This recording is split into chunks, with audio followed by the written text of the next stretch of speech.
Much love and respect. Thanks for tuning in.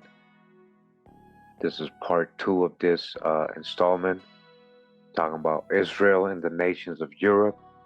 Hope you guys liked the last video. Just want to continue a little bit more with that information.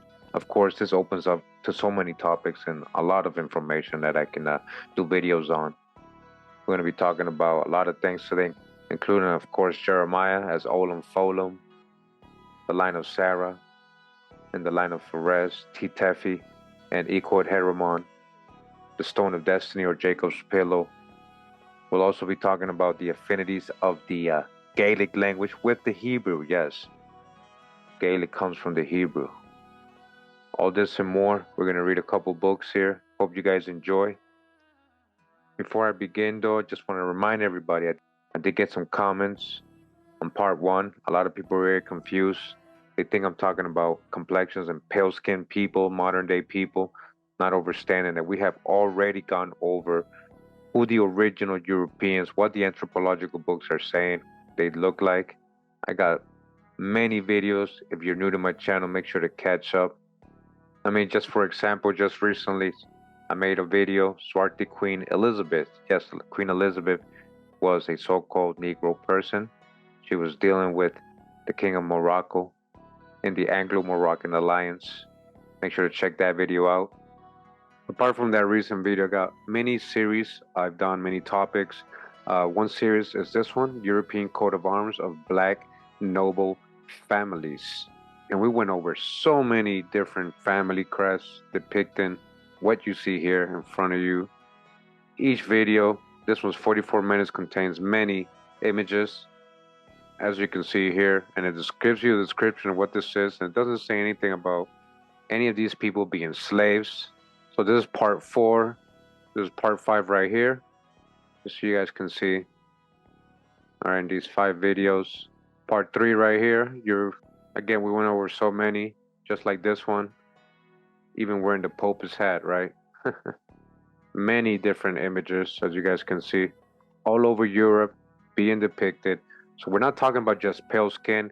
Don't get confused. A lot of people made that comment from the part 1 of this installment. All right, you got to remember who you are. You got to embrace all your ancestors. The original Europeans are described a certain way, scientifically proven now. You got Cheddar Man coming out of England, and the other British Isles also. They're saying, scientists now, that it was dark-skinned people originally with blue eyes that was inhabiting these places. I got another series here called Origin of the Nations of the World. Make sure to check out this series. We've gone over so much information, different peoples. We've gone over the crypto Sephardic Jews, crypto Muslims, Moranos. I want to also invite you to check out my series. It's called The Real Slave Trade. I got 3 parts of that so far, uploaded recently in the last couple of months. And part 2 specifically, so you can understand that they were bringing Europeans to work in plantations, just like they said they were bringing Africans. They were dying on the way. They were going through a middle passage.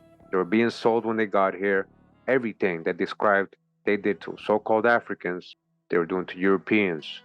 I got primary sources, a lot of scholarly articles, a lot of good historical records proving it. This is a 4-hour video, all right? 4-hour video, and dodge the hijack when you see white, because Moors, Sephardic Jews, and many so-called Black Europeans were called free whites.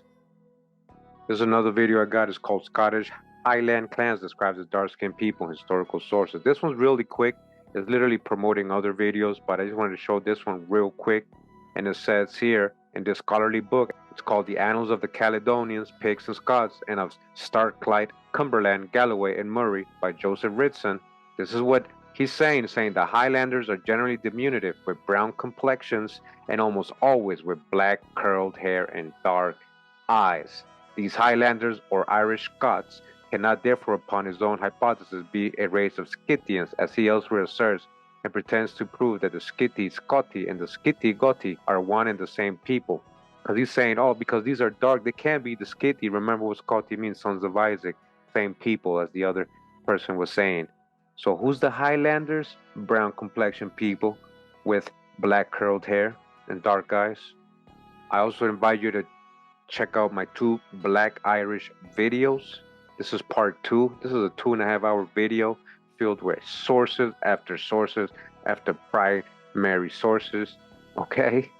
And just right in the beginning, I just want to show you guys early Irish people with black with blue eyes. New documentary suggests, all right? Not just a documentary, science. A lot of science behind this, what we're showing. In Scotland, the small dark Highlander, and in Ireland, the black Celts. This is from the book Early Man in Britain and his place in the Tertiary period, all right? Again, we go over so many different references correlating with each other, proving what I'm saying right now to you guys. So get that out of your head when we're talking about Israel and Europe, especially Pan-Africans, because it seems you guys always want to put Judah in West Africa. And that was mostly Sephardic Jews that were being sent there after the Inquisition to West Africa. It's not the same thing. And the whole African transatlantic slave trade, we've already broken down and kind of debunked. There was a real Middle Passage, and I just told you earlier, check out part 2 of my real slave trade video. And I also got 3 videos. They're called Physical Description of the Original People of Europe. This is part 3. This is part 2 right here.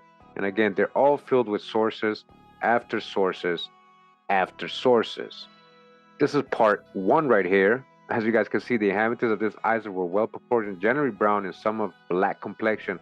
They're talking about the Isle of Arran in Scotland. All right.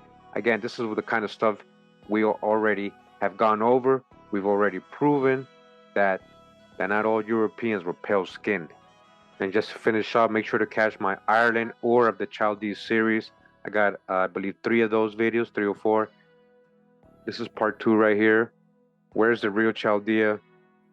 Ireland is an ancient land, guys. Very ancient.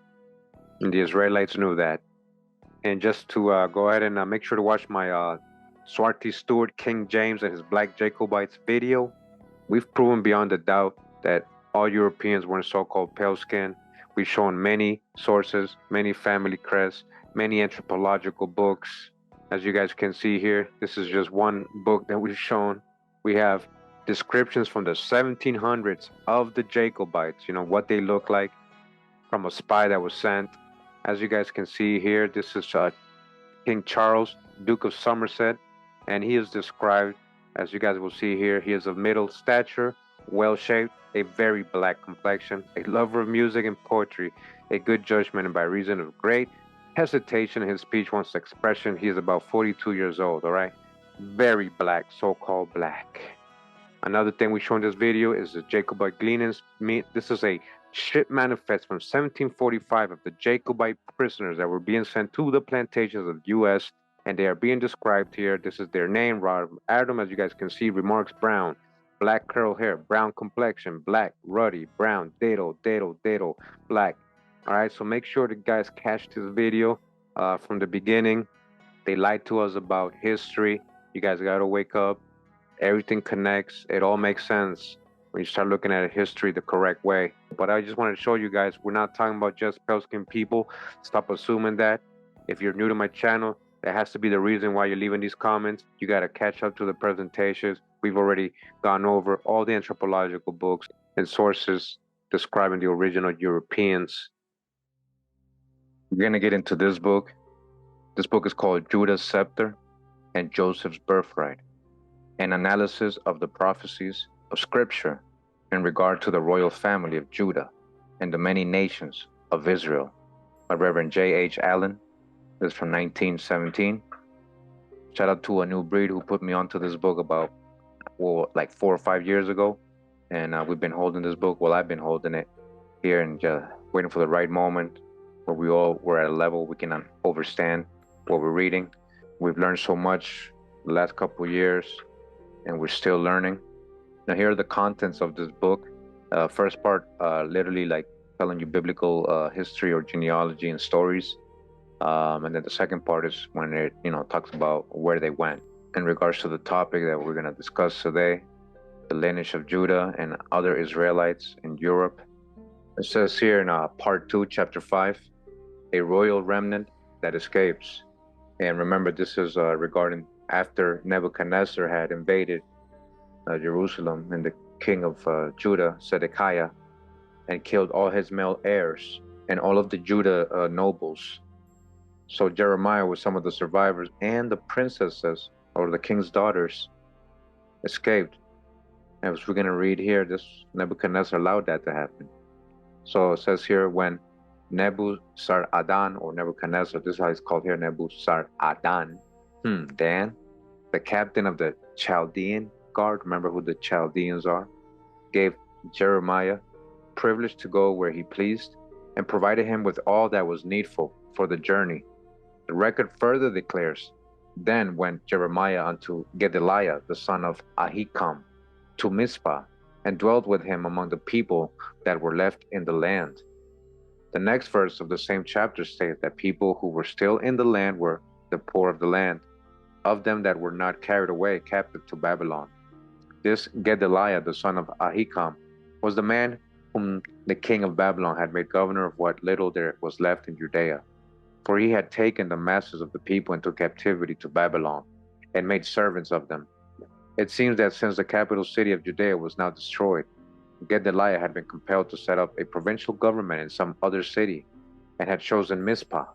But the little province did not prosper long, for the king of Ammon entered into a plot with Ishmael, the son of Netaniah, to assassinate its new governor. Johanan, the son of Kareah, discovered this plot and told Gedaliah. However, it was only a short time until the plot was successfully carried out, for Ishmael and 9 of his confederates slew not only the governor, but all the Chaldeans, all the men of war, and all the Jews that were with him.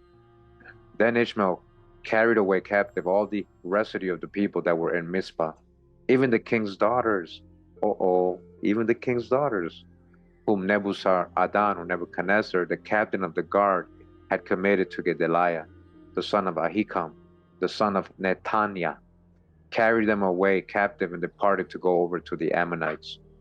When Johanan and other captains of the fighting forces heard what Ishmael had done, they gathered themselves together, started in pursuit, and overtook him at Gibeon.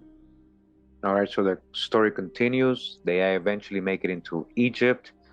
So it says here, we have in this company which has come down into Egypt from Judea, the king's daughters. Since the plural form of speech is used, there are at least 2 of them. History says there were 3. These are the royal seed of the house of David. Okay, this is from the line of Pharez. Remember that David comes out of, that Zedekiah was part of, that his daughters, right, the surviving female Judah descendants or heirs, again, they are the royal seed of the house of David, who are fleeing from the slayers of their father Zedekiah, the last king of the house of Judah, and the slayers of their brothers, the sons of Zedekiah and princes of Judah, all their brothers, all the male heirs. In company with these princesses is Jeremiah, their grandfather, whom also Allah has chosen to do the work of building and planting. Okay, Jeremiah again assigned, just like we got in part 1. In the princesses, the prophet has royal material with which to build and plant. In company with Jeremiah and his royal charge, we have Baruch, his faithful scribe, whom experts genealogists prove to have been uncle to the royal seed. All right, uncle. Note the expression that remnant. Example, Jeremiah's for it is he who must build and plant the royal seed. Understand also that Jeremiah and his little remnant were well acquainted with Egypt, and since it was well known to them, it could not have been their final destination. Hence, this escaping royal remnant must journey back to Judea and then with her into an unknown land. Why? For out of Jerusalem shall go forth a remnant, and they that escape out of Mount Zion, on which were the royal dwellings. The seal of the Lord of hosts will do this, and the remnant that is escaped of the house of Judah, royal line, shall again take root downward and bear fruit upward. And that's the verse right there. Hear it, oh hear it, ye men of earth, hear it, shall again take root downward, be planted, and bear fruit upward. Be builded. Where? God should tell us. We're in his word, and he does. And we're in chapter 6 now. It says here, the prince of the Scarlet Thread. All right, remember what that means, the Scarlet Thread. Remember Zarah. Judah had 2 sons. We got this in part 1. One of them was Zarah, the other one was Perez. He was having these twins with Tamar. and Zarah pulled out his hand first. That means he was going to be the inheritor of the royal line. Since he was coming out first, they put a scarlet thread around his hand. But then Perez came out first, his brother. He breached out and so got the royal descendancy. And so Perez is where David comes out of, and Zedekiah, who got killed. So now these females are what's left. This is the remnant from that line. So again, there's another line, the line of Zarah, that came out second. And this is what they're going to talk about here. It says, while we leave our little royal remnant to make their escape, let us look about and out into the fields of revelation and history to see if we can find some royal prince to whom shall be wedded one of these princesses who are fleeing into that unknown land. Man, this reminds me of like those movies, you know, like Lord of the Rings, Narnia, you know, all these medieval royal kings and queens. This is where they get all those stories from. They're looking for this prince to wed the princesses of Judah, of the line of David, where Hawa has promised that those who compose this remnant shall again take root and grow. While we are making this search, it will be well to remember that Hawa gave the kingdom over Israel to David forever, again to David, and that Israel, okay, a family, a people, a nation, not everybody, is not the name of the Jewish nation, but that it is the name of the 10-tribed kingdom, which had been driven into an unknown land. All right, they're talking about the 10 tribes were separated, you know, between Judah and Benjamin, which became, you know, the kingdom of Judah. And they had gone to an unknown land, right? About 139 years prior to the flight of this remnant. So 139 years before Zedekiah got killed, there was another, you know, other tribes of Israel had already moved on to other parts of the earth. This is what we've gone over in part 1 and many other videos before. Let us also remember that the scepter, with all that belongs to it, was promised distinctively to the Judo-Davidic family, and not to the kingdom which bore the name of Judah, a name which, together with its corrupted form, Jews, is the biblical historic name of the Jewish nation. So what he's trying to say, the word Jew was only applied to Jude or Judeans. It wasn't all the Israelites, just the ones that were from the tribe of Judah. So saying Jew is like a misnomer, you know, especially when you're talking about other tribes of Israel other than Judah. Is it possible that this little royal remnant shall have gone to that same unknown land to which they of the 10 tribes had previously gone? All right, so he's saying, could this, you know, remnants, you know, Jeremiah and these kings' daughters, could they have gone and met up with their brethren, the other tribes, and wherever they had gone, this unknown land? Was it among that people that this remnant was planted, and over whom the preserved scepter held its sway? Let us examine the scriptural evidence. Ezekiel is believed to have lived contemporaneously with Jeremiah. By taking the testimony of chronology together with the concurrence of many historic events, all may know that this is true. Jeremiah states historic events and utters prophecies which relate chiefly to Judah, but gives only a little of that which pertains to Israel, while Ezekiel does the reverse of this, saying much that concerns Israel and but little that pertains to Judah. Still, what he does say concerning the destroyed commonwealth of Judah, the plucked up scepter and the overturned throne of that royal family, whose history we are studying, does most undoubtedly furnish evidence which connects the remnant seed and their monarchical belongings with the exiled house of Israel, which has taken root, and whose people are gathered in strength in a country, the location and geographical character of which are described by the prophets, and which, at a time prior to the prophecies, was an unknown and uninhabited wilderness. We have no disposition to make an attempt to give words a meaning which they will not bear, nor to attach any signification to them which the context does not clearly indicate. But these words do most certainly give us to understand that there is a person, a male heir of the royal line, who is to be the immediate successor of Zedekiah to the Davidic throne. Also, these words teach that the crown is to be taken from off the head of Zedekiah, upon whom it rested at the time when this prophecy was given, and placed upon the head of this person, whom the scriptures designate as him that is low. These words further teach that when the royal diadem, the emblem of kingly power and exaltation, is taken from the one and placed upon the head of that other person, that then the one who was previously high is abased and brought low, but that the one who hitherto was low and then exalted and made high. This is essentially so, because the two men shall have then exchanged places. Furthermore, the expression, this shall not be the same, taken together with the prophecy concerning the overturns, leads us to expect a change of dynasty, at least on the side of the male line, and also a change in the territorial or geographical situation. Again, a change in the male line. This is still more apparent when we note that there are to be 3 overturns, and that after the 3rd overturn shall have been accomplished, there are to be no more until another certain person comes. Also, after the diadem has been removed from the head of the prince who wore it at the time of the first overturn and placed upon the head of him that is low, it is to be noted that then either this man, who is the person understood as the antecedent of the personal pronoun him, or his lineage, is to be dethroned by the Hawa in favor of that other person who is designated as he whose right it is, to whom it shall then be given. The next question for us to settle is, who is this legally possible person that is to be the successor of Zedekiah, who is spoken of as him that is low? For he is spoken of as low only in the sense of non-ruling.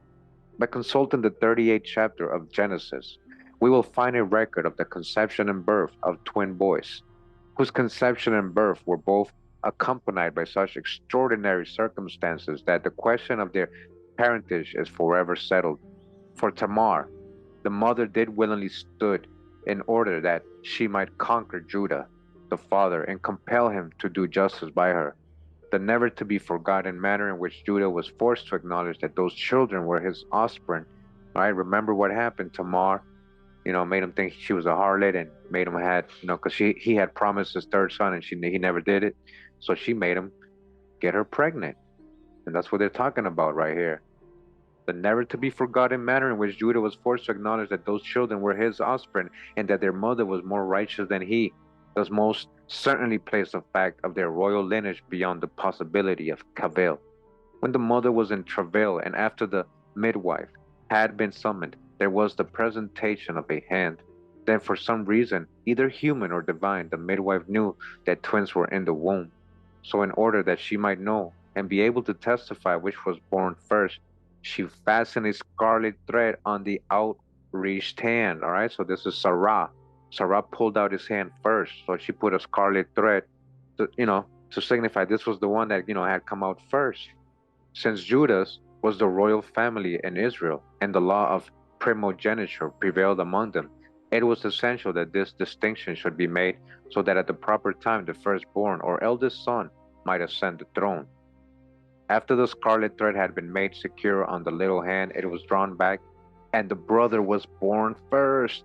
Uh-oh, you see what happened? That was Perez. Upon seeing this, the midwife exclaimed, "How hast thou broken forth? How did you do that?" Then seemingly she was filled with the spirit of prophecy and said, "This breach be upon thee." And because of this prophetic utterance, he was given the name of Perez. Example, a breach, all right? Perez. That's where David comes from. Afterwards, his brother, who had the scarlet thread upon his hand, was born, and his name was called Zarah, the seed. The seed. And that's very deep because it does become the seed. The very fact that Perez was really born first would exalt him, and it eventually did exalt his heirs to the throne of Israel, for King David was a son of Judah through the line of Pharez, okay? Through Pharez, but it was supposed to be Zarah first, but Pharez came out first. You guys get it?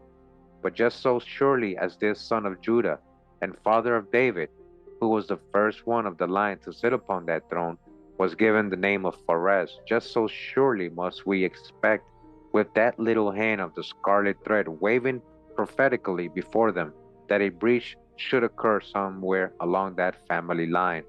That breach did occur. We are now considering its history and are well into its transition period, which began when Hawa sanctified Jeremiah, sent him into the world, and gave him his commission to pull down and pluck up the exalted Pharez line, and afterward to build and plant anew the scepter, throne, and kingdom, while at about the same time the word of Hawa came to Ezekiel and moved him to predict the removal of the crown from the head of one who is high, a proceeding which not only involves the transfer of the royal diadem to another head, but also an overturning. And when both the transfer and the overturning shall have been accomplished, then the one who was low will have been exalted, and the exalted one will have been brought low. The immediate posterity of this prince of the Scarlet Thread is given as follows, okay? The prince, male line, from Zarah, Scarlet Thread. And the sons of Zarah, Simri, and Ethan, Heman. We get the Tyrians we read in the last video, right? Calco, or Chalco. We get a line in Ireland where Eochaidh, Heremon eventually comes out of. And we got Dara, or Darda, where we get the Dardanians, or Dardanos, the founder of the royal line of Troy. 5 of them in all. This is the verse right here. Thus direct posterity of Zarah was 5, while that of Perez was only 2. Zarah had more kids, more males to, spread the seed. For the reason that David sprang out of Judah through the line of Perez, the unbroken genealogy of that family is given in the sacred records, but the genealogy of the Zarah family is given only intermittently, okay? That's not really known. What happened to the line of Zarah and their descendants? Where are they? One thing is made quite clear in the Bible concerning the sons of Zarah, and that is that they were famous for their intelligence and wisdom. For it was only the great God-given wisdom of Solomon which is declared to have risen above theirs, as is seen by the following. And God gave Solomon wisdom and understanding, and Solomon's wisdom excelled the wisdom of all the children of the east, for he was wiser than all men, than Ethan, the Ezrahite, and Heman, and Calco, and Dara. All right? Again, those are Sarah's sons. So he's saying they were comparing Solomon basically to Sarah's sons. They were wise kids. They were wise people.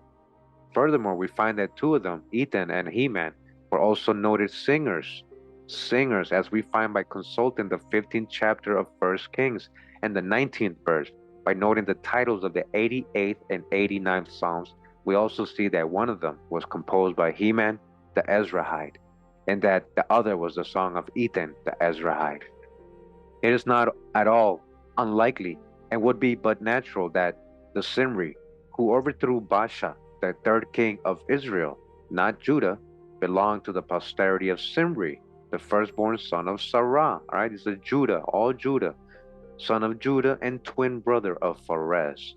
For as we have shown, the seed of Jacob were at that time divided into 2 kingdoms, with the posterity of Perez on the throne ruling over the kingdom of Judah. How natural it would be for the then living members of that family to think and to say, this is the long foretold breach for which we have been taught to look. This is the time to assert our royal prerogatives, take the throne and rule over this, the house of Israel. All right, we move on to chapter 7 real quick. The prince of the Scarlet Thread and the royal remnant united. The 2 lines united. All right, so basically we got the story, they're about to meet up. The 2 lines, where does it all happen? It appears to happen in Ireland, just like we left off in part 1. It is well known fact that the history of no country on the face of the earth has so puzzled historians as that of Ireland. There is both a sacred and secular reason for this. The secular reason is that Ireland steps into the arena of history with a monarchical kingdom running in full blast, and men do not know how it got there. The sacred reason is because Hawa has issued a mandate saying, keep silence before me, O islands, and let the people renew their strength. Keep this silent until they can build up again. We have read many authors on the subject of the Hebrews in Ireland who claim to have searched carefully and critically through all available chronicles, records, and histories, and they all agree that a perusal of these various authorities is not only heavy reading, but that they are very obtuse and that they are actually confusing, bewildering, and tormenting to all who do not take the word of Hawa as an ally in the work of unraveling their mysteries. You gotta use scripture to help you understand what you're reading in these ancient annals of Ireland and Wales and Scotland. For all of these authorities do agree and state in the following facts. About 585 BC, a notable man, an important personage, a patriarch, a saint, and essentially important someone, according to their various ways of putting it, came to Ulster, the most northern province of Ireland, accompanied by a princess. So a very important man coming with a prince. This is their stories. This is not from the Bible. But you know who they're talking about, right? We're talking about Jeremiah and the daughters of Zedekiah, the daughter of an eastern king, and that in a company with them was one Simon Brock or Breck, Brock, Barak. Remember Barak, as it is differently spelled, and that this royal party brought with them many remarkable things. Among these was the harp, remember the harp of David, an ark, remember the ark, and the wonderful stone called Line of Pharez, remember Jacob's pillow or the stone of destiny, of which we shall have much to say hereafter. This eastern princess was married to King Heremon. Remember? Eochaidh Heremon.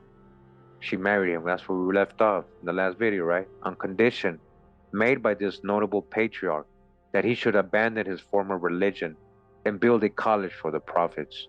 This Heremon did, and the name of the school was Olam, which is the name both in Hebrew and Irish for school of the prophets, okay? It's the same thing in Hebrew and Irish and Gaelic, and we're going to see a book, right, that's going to prove it's the same thing. The Gaelic and all this, Celt, what you want to call Celt, has Hebrew roots, so-called Hebrew. He also changed the name of his capital city a lot there, sometimes spelled Katair, Crofton, to that of Tara. The name of this eastern princess is given as Tephi, all right? Queen Tephi. And it is well known fact that the royal arms of Ireland is the harp of David and has been for 2,500 years, okay? This is the history they don't tell you. Ezekiel in his riddle, when speaking of the coming of the female passenger who came to that land in the second vessel, whom he afterwards proves to be a princess, speaks of the furrows of her plantation. It is a truth, and to us a marvelous one, that the province of Ulster used to be called the plantation of Ulster, as anyone may know if they will take the trouble to consult Chambers' encyclopedia on the word Ulster. Further, the crown which was worn by the sovereigns of that hitherto unaccounted for kingdom in Ireland had 12 points. Who shall say that the king's daughter was not planted there, and that the first of the three of Ezekiel's prophetic overturns was not from Palestine to Erin, right? From America to Erin, from America, ancient Canaan, right? The true promised land. All right, so we return to this book, England, the remnant of Judah, and the Israel of Ephraim, the two families under one head, a Hebrew episode in British history by the Reverend F.R.A. Glover, M.A., late chaplain to the consulate at Cologne. And we continue in the book in chapter 3, where we left off. It says here, Ollam Fodla of Tara. Remember, Ollam Fodla, they're saying is Jeremiah. We got that already in many references, and they're saying the same thing in this book. So let's see what they're saying about Ollam Fodla of Tara in this book. It says, Ollam Fodla is celebrated in ancient history as a sage and legislator, eminent for learning, wisdom, and excellent institutions, and his historic fame has been recognized by placing his medallion in basso relievo with those of Moses and other great legislators on the interior of the dome of the Four Courts in Dublin. Annals of the Four Masters, page 297.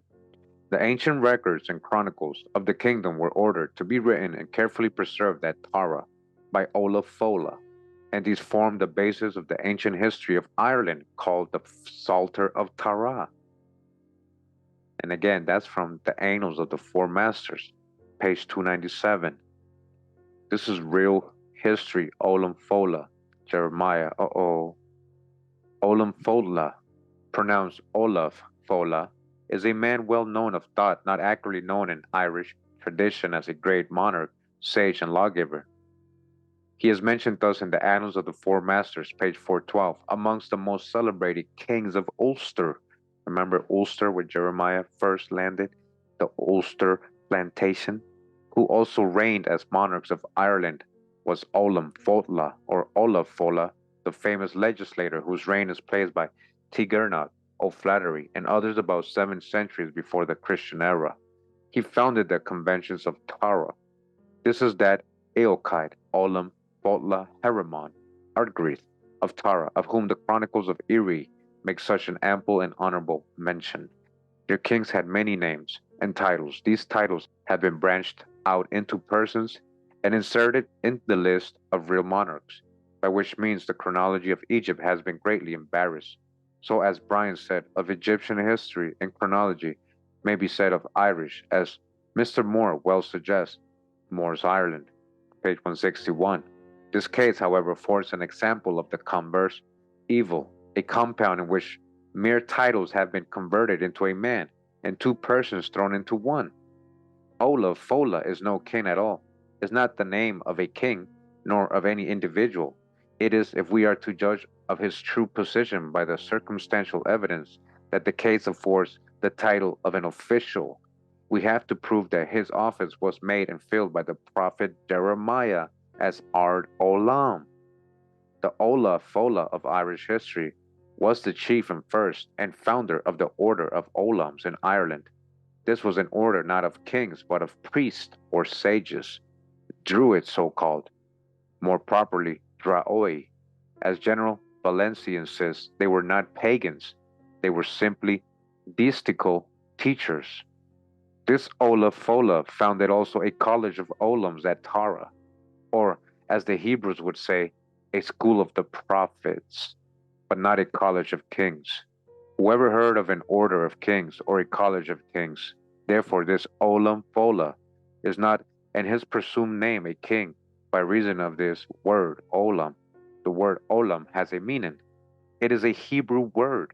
All right? It is a Hebrew word. It has to do with any period of time short of eternity, or of eternity, a natural word to apply to the office of a man whose business it was to teach men to look to him, who keeps the times and seasons in his own hand, and who incarnate should, according to the Hebrew scriptures, at some certain time appear in the east as the manifested Jin Naomta. As kingship, therefore, is evidently not in the word Olam, we must seek for it in the other portion of this official's name, that is, in the word Fola. Now, this word this illustrious official had in common with a certain eastern princess, married, as was said, to the king of the country. All right, here goes the story again, guys. She is one of the many queens after whom Ireland has been said to be named. Inis Fodla, Inis Fola. The letters DH introduced into the word were a subsequent invention. When language came to be written and men had to find out reasons for what they did not know, they changed the fola of conversation into some other word, the meaning of which they did not know, by the arbitrary incorporation of unsounding consonants, a process by which the word fola, which was inapplicable as Irish, became invested with a meaning which they thought would fit the circumstances of the case. But if the island was named Fodla at all, or Fola, in pronunciation, why not after the alleged king, who was a wonderfully learned man and a great man instead of after a woman? For the greatness of this Ollam Fodla, which it is impossible to treat as a fiction, has come down to us as an undeniable reality. It's not fiction, okay? It's reality, notwithstanding a halo of the impossible which surrounds the demigod. So much is this the case that notwithstanding his alleged doubtful existence, he is enthroned at this day in the grand hall of the Four Courts in Dublin. All right, Jeremiah is there with Moses and other magnates of ancient celebrity. The doubtful, in the case in his imaginary kingship, which intruding unnaturally into the legends concerning the man, has by mingling truth with fiction thrown a cloud of doubt over the whole. The Ollam Fodla is a reality, and a grand reality, but not that of a king. He was a prophet and a Hebrew, all right, just like Jeremiah, as the words and their significant meaning declare to us. And what Hebrew prophet of note was living at that time assigned as the era of this Ollam Fodla, but Jeremiah, the man who was appointed prophet to the Gentiles and the restorer of the eradicated kingdom of Judah. All right, remember? With the female line, right? He was and was adrift at that time, and the place of his death and burial being unknown. For his tomb is shown as four places: Taphnis, Jerusalem, Alexandria, and Babylon, and the legends of his death being in terms that carry their own confutation. He may as well have lived and died in Ireland as in any other country. He had, as we shall see, a great business to do somewhere, and he was under the protection as before he had been, doubtless under the guidance of Almighty Allah to do it. He had to plan and build a kingdom.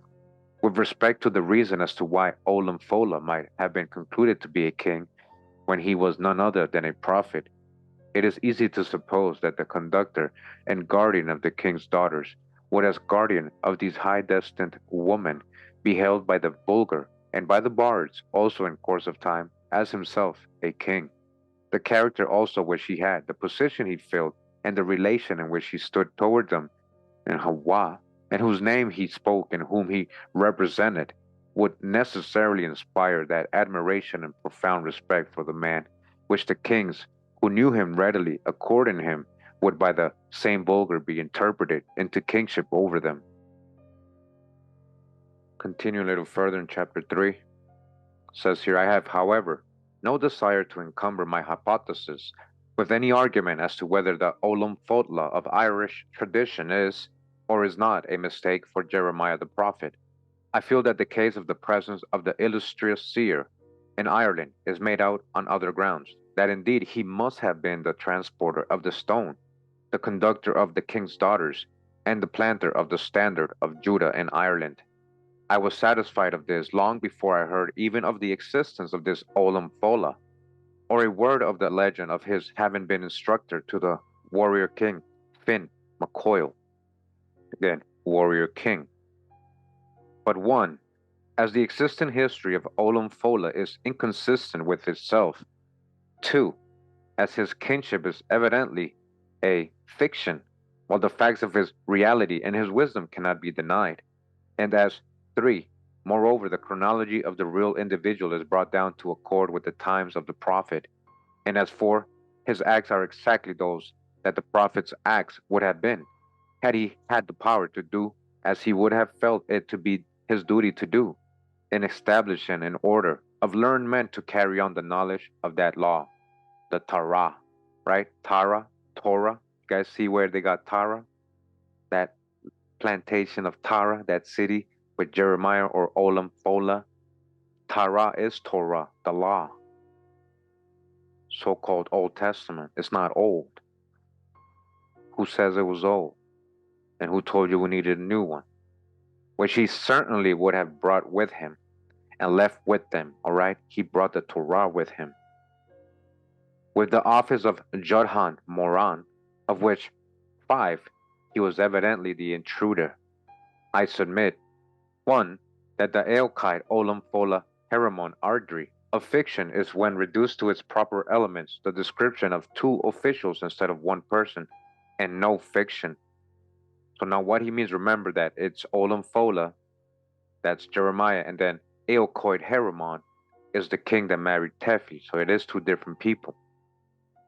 They kind of grouped as one into mythology, right, legend. 2. That the Ollam Fodla, when divested of the royalty which belongs to the first and the last 2 words of this pretentious name, and of the pentarchati expressed by the last, is the Jeremiah of reality. That the first and 2 last words belong to the king Eochaidh, contemporary with him, the king Pentarch, who married a princess from the east at the time of the prophet's arrival in Ireland. 4. That the word Eochaidh, as prefix to the words Ollam Fodla, is an adjective characteristic of respect, such as we are accustomed to use towards the ancient chronicler, the venerable Bedi. And 5. And lastly, that in the capacity and character thus assigned to him as the prophet restorer of the monarchy of Judah, the Ollam Fodla of Tara, chronicler, sage, and lawgiver, divested of both pentarchy and royalty, is more worthy of the exaltation given him in the dome of the 4 courts in the Irish capital than any other would be, though entitled to the dignity of all the adjuncts through which Ollam Fodla has been presented to the world, since the true knowledge of the real man became lost to the generations which succeeded him. Okay? Meaning, you didn't even know that was Jeremiah, the real man. It became lost. His name became lost. became a legend. Jeremiah. Says here postscript 1880. It is very satisfactory to find out that the condition of things which was asserted to be necessary for the identifying Ollam Fodla with the great prophet of the nations of the Hebrew scriptures has been most completely shown to be the real state of the case, upon the unexceptionable authority of the learned editor of Lynch's Cambrensis Eversus, Dr. Kelly, professor of history of the Royal College of Maynooth. He informs us, touching the disputed dates used in connection with this illustrious individual, Ollam Fodla, that the time of his existence had, by the balance of deduction of the most learned and dispassionate of their scholars, been reluctantly admitted to be brought as near to the time of the prophet Jeremiah, without mention of his name, nor any thought of the existence of the individual, as if they had been working to bring out such result. Again, Olam, the learned Hebrew, carried his Hebrew title with him amongst the foreigners, receives the intelligible vernacular adjunct in Celtic of a revealer. Here we have the great Olam, the art Olam, declared to the natives as the learned Hebrew revealer, that is, the Hebrew prophet. So then, we have here revealed in a pagan country a learned Hebrew prophet whose time corresponds with that of the prophet Jeremiah, who was needed in Ireland to do what has been done in a Hebrew religious sense in the furtherance of essential work, the work and verification of which is to this day extant in the stone foundations of the Moor Olam Inn at Tara in the county of Meath, the royal precinct of Ireland, of the chief king of the Irish Pentarchy, at the time corresponding to the destruction of the kingdom of Judah by the king of Babylon. All right? Letting you know it all matches up. When Zedekiah was murdered by Nebuchadnezzar, so-called king of Babylon, Chaldean, right? And then Jeremiah had to grab the king's daughters and eventually make its way to Ireland. It all matches up. The time frame, the stories, everything.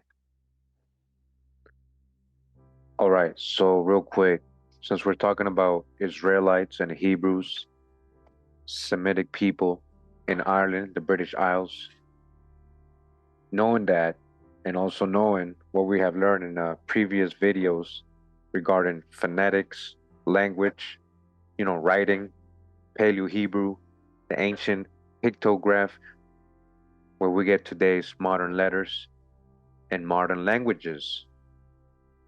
Now I'm going to show you Gaelic has Hebrew roots. There's been many people that have done the study. I'm going to show you a couple examples. This book right here is called An Essay on the Antiquity of the Irish Language, being a collation of the Irish with the Punic languages, all right? Punic language. Punic language, also called Phoenicio-Punic or Carthaginian, is an extinct, so it's old, right? Variety of the Phoenician language. Phoenician, it's literally Paleo-Hebrew. Paleo-Hebrew, all right? Semitic language. So he's saying the Irish, what Irish? The Celtic, Gaelic with the Punic language, with a preface proving Ireland to be the Thule of the ancients. And he's saying this is Thule, addressed to the literati of Europe. This is the third edition, original. This is by Lieutenant Colonel Charles Valency, LLD. Essays on the Antiquity of the Irish Language, addressed to the printer of the London Chronicle in the year 1772. Okay, guys? This was originally written in 1772. Again, this is the third edition in 1818 when they brought out the third edition, originally from 1772. On page 9 in the preface, they're talking about the Scythiae and the Scoti. They're saying here, hence it appears that the Scoti were a colony of the Scythiae. Scythiae. Now remember in part 1, we talked about the Scythiae and the Saxons' relation, and that this literally means sons of Isaac. That they were the same people and even preserved and bore the same name with the alteration of one letter, only the O for the Y, owing to the difference of pronunciation. Scoietai, Scotai, Scoti, Scytai. It is not improbable that the word Celte is likewise a corruption of Scythe. All right, they're saying the word Celtes comes from the Scoti, sons of Isaac, in process of time probably called Skelte or Skelti, Skelte, Kelti or Celti. It matters not in the present treaties whether we acknowledge the Irish to be a Celtic, Pheno-Celtic, or Scytho-Celtic dialect. They all were originally the same, speaking Paleo-Hebrew. At the time of this island being first people, they were identically the same, as many be proved from language, customs, and manners. If an affinity of the Irish language with the Punic be allowed, this discovery will throw great lights on the darker periods of the heathen Irish history. It's going to change history. It will show that though the details be fabulous, even though it seems crazy, the foundation is laid in truth. It's true they were speaking Hebrew. It will demonstrate the early use of letters in this island, because nothing but that use could preserve the least affinity from the flourishing era of Carthage to the present, a space of more than 2,300 years. It will account for the Irish assuming to themselves the names of Feni or Phoenicians, which they have retained through all ages. It will, with the same certainty, account for their giving the name of Berla Fini, the Phoenician tongue, to one of their native dialects. In fine, it will show that when they adopted the Phoenician syntax, they confined their language to Oriental orthography, while it harmonized itself out of its primitive consonantal Celtic harshness by the suppression of many radical letters in the pronunciation of words. Or are we to be surprised at the assertions of the Irish Sianachis of the Milesians? I remember Milesius is William the Conqueror. Remember, this is from the line of Zarah.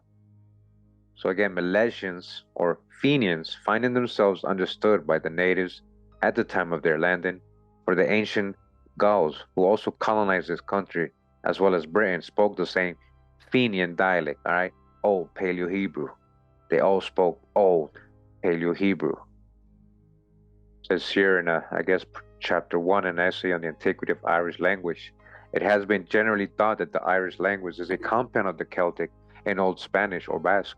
Whoever will take the pains to compare either of these languages with the ancient manuscripts of the Irish will soon be convinced that the Irish partakes not the least of the Biscayan. On a collation of the Irish with the Celtic, Punic, Phoenician, and Hebrew languages, the strongest affinity, nay, perfect identity in very many words, will appear. It may therefore be deemed a Punic-Celtic compound, and the following essay will prove this to be somewhat more than a bare conjecture. The Irish is consequently the most copious language extant, as from the Hebrew proceeded the Phoenician, okay? So what was first? Hebrew. From the Phoenician, Carthaginian, or Punic was derived the Aeolian, Dorian, and Etruscan, all right? Hebrew was the mother tongue. They're letting you know right here. And from these was formed the Latin. The Irish is therefore a language of the utmost importance and most desirable to be acquired by antiquaries and etymologists. The Irish historians do all agree that they received their letters from the Phoenicians, okay? And that their language was called Berla Fini, or the Phoenician dialect, of which their ancient manuscripts bear sufficient testimony. All right, so remember who's landing here? So it's matching what they're telling you in this book from 1772. This book has nothing to do with the Bible or the line of Sarah or anything like that. It's just telling you that the Irish language has roots in the Paleo-Hebrew. And all Irish historians do all agree, and all Irish historians agree that they received their letters from Phoenicians. That's why it's called Berla Feni, or the Phoenician dialect, of which their ancient manuscripts bear sufficient testimony. Keating and McCurtain, in their general histories of Ireland, and the MacFirbis, authors of the Liber Lecanus, all confirm the arrival of the Fomhoraics, right? The Fomorians, or African pirates, the hijack Hamites. A lot of them were coming from Canaan, right? They came out of Canaan. Yeah, they settled in Africa, but they were also, sons of Noah, right? Coming out of Canaan. So these are Hamites, and they're just calling them Africans because, again, they always put Ham in Africa. And because they know historically these people are dark-skinned, so they're calling them Africans. Not necessarily mean they had to have come from Africa. But yes, they were in North Africa, of course. He's reminding of the history of what they know in Ireland. They know there was Fomorians or Hamites there, that they introduced the art of building with stone and lime, astronomy, that they adored certain stars supposed to have power from the god of the sea, either to guide or mislead the ships, that at length they overran the country. They're talking about Hamites here, Fomorians, these giant, very tall people, and made a complete conquest, drove out the Medians, and laid the island under tribute. Let's hear of the Roman Saxon capital letters. Remember, Saxon means sons of Isaac. Saxon, the son of Sac, Isaac. So on the Roman Saxon capital letters, the Irish use but three. All the others bear a very great resemblance to the primitive Hebrew and Phoenician as given us by Scaliger and Postellus, and in the Chaldaic characters given us by the latter. Again, Chaldea, where is Chaldees, the Ur of the Chaldees? Check out my Ireland Ur of the Chaldees series. Where was really Abraham living? Where was he born? Really? Chaldea, ancient Chaldea, appears to have been in Ireland. That's why there is resemblance here to Chaldaic characters given us by the latter are to be found. All those used by the ancient Irish, bearing the same figure and power. But further down has another comparison right here. It says Punica, Maltese, and then Irish. Allah, God Almighty, omnipotent. Saman, the heavens. Sam, the sun. Samra, summer. Sema, an assembly. Samha, in a congregation. Baal, Sidonian, Phoenician. Baal, right, meaning Lord or something like that in Hebrew, and then Baal, Ben, the chief deity of the ancient Irish. Baal worship, remember? So it has a lot of good information. And you guys can see there's a lot of comparisons, and it literally means all the same. It's almost the same pronunciation. You know, so they go in alphabetical order in this book. If you want to pause it real quick, you know, and go over it yourself, go ahead and do that. Just wanted to show you guys that this book exists. All right. This book is called Judah's Scepter and Joseph's Birthright. And we go to chapter 2 of part 3 of this book. We're on page 230, and it says here, Jacob's pillar stone. When the Abrahamic covenant promises were given to Jacob, he was making a journey from Beersheba to Pandan Aram, all right? So if you don't know the story behind Jacob's pillar, we're about to learn it now. He had but recently received from his father Isaac the blessing, which carried with it those much desired covenants and the special blessings and promises which pertained to them. When Isaac gave this blessing to Jacob, he told him not to take a wife of the daughters of Canaan, all right? He was not supposed to do that. Remember what he did, the land in which they were then living, but to go to Laban, his mother's brother, and to take a wife from among his daughters. It is hardly to be supposed that Jacob was traveling entirely alone, for that was not the Oriental custom. We learn from incidental remarks that are dropped elsewhere in reference to this journey that he had with him a tent, which was pitched at night, and that the journey was made on foot, where he walked with a staff. The sacred record deals chiefly with that which took place between Jacob and Hawa, with but the slightest incidental mention of details, as concerning a certain sundown and stones for pillows. The first mention of stones for pillows, which reference to this occasion, is plural, but suddenly one of those pillows, stones, is brought into great distinction. The fact which brought that special stone into such prominence may be quickly read, for the Bible account of them is very short, but we doubt whether many who have read the record of those facts realize their true symbolic import.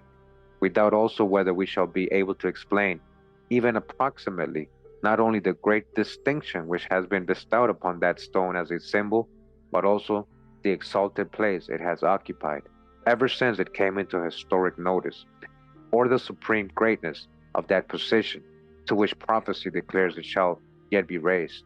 If we read the prophets aright, no such glorious prominence, highly honored use, or divinely declared purpose has ever been given to any other inanimate thing on the earth as that which is yet in reserve for that special pillow stone upon which Jacob rested his head on that certain night when he camped before Luz while on his way to Pandan Aram. It seems to have been the custom among Oriental travelers when they pitched their tents for the night to take stones for headpieces or bolsters in order to raise that part of their bedding on which their heads rested to a comfortable position for rest and sleep. At least this is what Jacob did. As he slept, he dreamed. In his dream, he saw what is called a ladder. All right, this is Jacob's ladder, all right, the story, but which may be called a staircase or an open way that reached from earth to heaven, for the top of it reached to heaven. The angels of Hawa were ascending and descending by this existent way, which for the time was made visible to the inheritor of the covenant promises. And at the top, above all that throne of radiant comers and goers, the Lord stood and gave Jacob the full text of the covenants, as formerly given to Abraham and Isaac.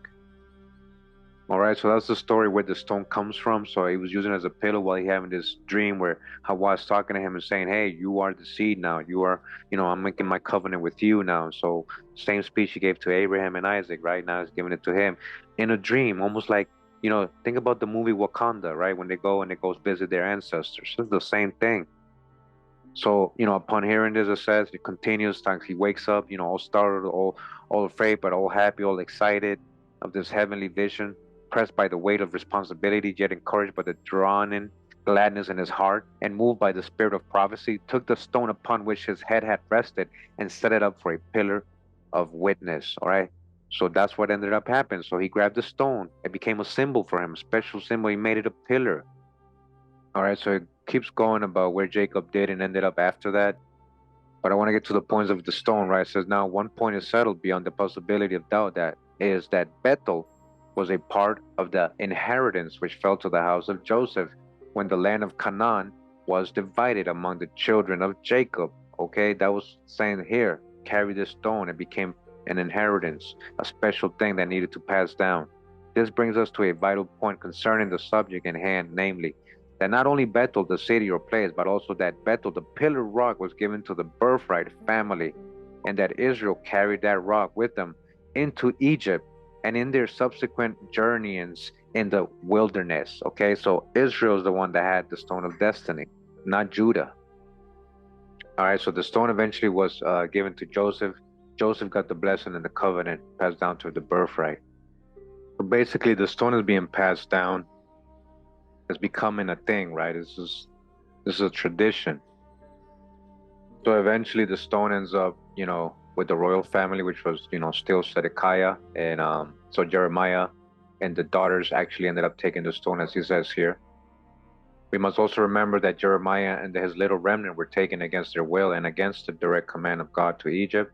And that while there they dwelt in Tamphanhes. Morton W. Spencer says it is an undeniable historical fact that about 580 BC, example, the very time of the captivity of the Jews in Babylon, that a princess from the east did arrive in the north of Ireland. Her name was Tephi, a pet name like Violet, denoting beauty, fragrance. Tephi was her full name, found in Hebrew. The T, a little one, and Tephi answering to a surname. Tav, the root word, is used in many scriptures. So you can find Tav is what they're saying. That's Tephi in the Bible. And this is the verses. Her names were interchangeably used as Tephi, the eastern princess, the daughter of Pharaoh, the Tephi. Either of these served to identify her as the king's daughter. In Egypt, she was offered protection, and from her city of Tamphanhes or Dabnai was named doubtless, and to this day we are shown the site of the palace of the Jew's daughter by the Arabs. The fact that she fled the country is still preserved in her name, Tarang, meaning one banished or flight. The name of Pharaoh is neither a given nor a surname, but it is the Egyptian name for king or monarch. The very fact that Irish historians call Tephi the daughter of Pharaoh is proof that they knew her as the king's daughter. Also, this name, the king's daughter, is the only one used in the Bible account of the first overturn to designate that daughter of Zedekiah, who succeeded him to the inheritance of David's throne, excepting, of course, that metamorphical name, tender twig, of Ezekiel's riddle, since the name T means little one, and since a tender twig is also a little one. It certainly takes no great stretch of faith to believe that these two names belong to one and the same person. especially in the case when we consider that in the Queen Tephi of Irish history, we have a king's daughter with a Hebrew name who not only came from the east, but also from Egypt, all right, America, to marry, and who is the daughter of a Jew or a Judah, right? But there are still other facts connected with the arrival of this princess in Ireland, which we consider will strengthen our faith more and more. Queen Tephi was accompanied by an aged guardian who was called Ollam Fodla, okay? Ollam Fodla. More Hebrew words which mean revealer or prophet. The prophet was accompanied by a man who was his scribe, whom the Chronicles of Ireland called Brug or Brooke. All right, that's Baruch right there. Look how similar it is. It's the same story, guys. You guys see? Baruch was Jeremiah's scribe while they were in Judea. He went with the little remnant to Egypt and escaped when the rest did. For his life, like the lives of the rest of his party, was to be preserved in all places whither he should go. This little company disappeared from Egypt, but surely they reappeared in Ireland for marvel of marvels. All right, remember before they got to Ireland, they went through, a lot of parts like the Grecian lands and all this other stuff. They brought with them a pillar stone, all right? So they're the ones who brought the pillar stone over to Ireland. This Jacob's pillow, we got the backstory, which has ever since been used as the coronation stone of the kingdom. All right, it's part of the coronation of the kings till this day is in the British throne. Later, T, sometimes spelled Tea, Tephi herself was crowned upon this pillar stone. She even used it. And the name of Aaron's capital was changed from Kater, Krofin, to Tara, which is also another Hebrew word. But at this juncture, history comes to our help, and with unquestioned authority declares that from that time until their present, every king and queen who has reigned in Ireland, Scotland, or England has been crowned upon that self-same pillar or coronation stone, okay? This is Jacob's pillow they've been using. Queen Victoria herself was twice crowned upon that stone, the first time as Queen of England and the second time as Empress of India. Empress of India, huh? What India? On the occasion of Queen Victoria's coronation, June 28, 1837, an article appeared in the London Sun, which gives a description of the coronation chair and the coronation stone as follows. This chair, commonly called St. Edward's chair, is an ancient seat of solid hardwood, with back and sides of the same, variously painted, in which the kings of Scotland were in former periods constantly crowned, but having been brought out of the kingdom by Edward I in the year 1296, after he had totally overcome John Balliol, King of Scots, it has ever since remained in the Abbey of Westminster, and has been the chair of which the succeeding kings and queens of this realm have been inaugurated. It is in height 6 feet and 7 inches, in breadth at the bottom 38 inches, and in depth 24 inches. From the seat to the bottom is 25 inches. The breadth of the seat within the sides is 28 inches, and the depth 18 inches. At 9 inches from the ground is a board supported at the four corners by as many lions.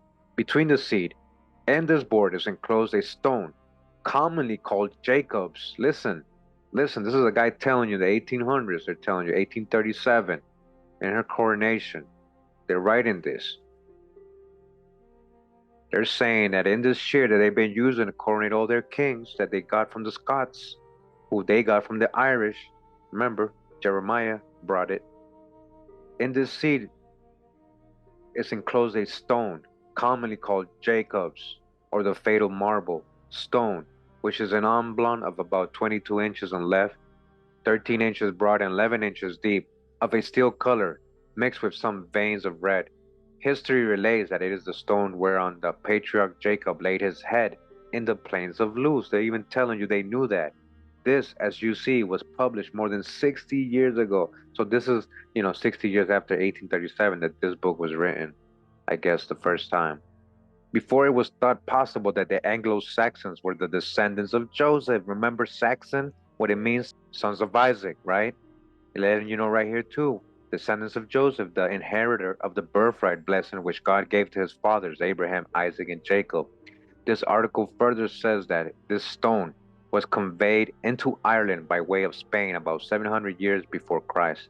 From there it was taken into Scotland by King Fergus about 370 years later, and in the year 350 BC it was placed in the Abbey of Scone by King Kenneth, who caused a prophetical verse to be engraved upon it, of which the following is a translation. Okay, this is what it says.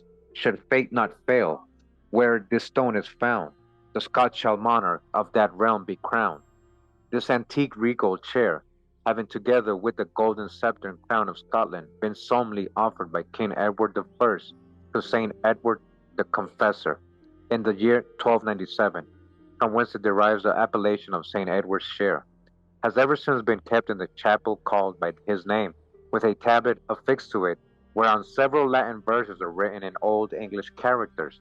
The stone maintains its usual place under the seat of the chair.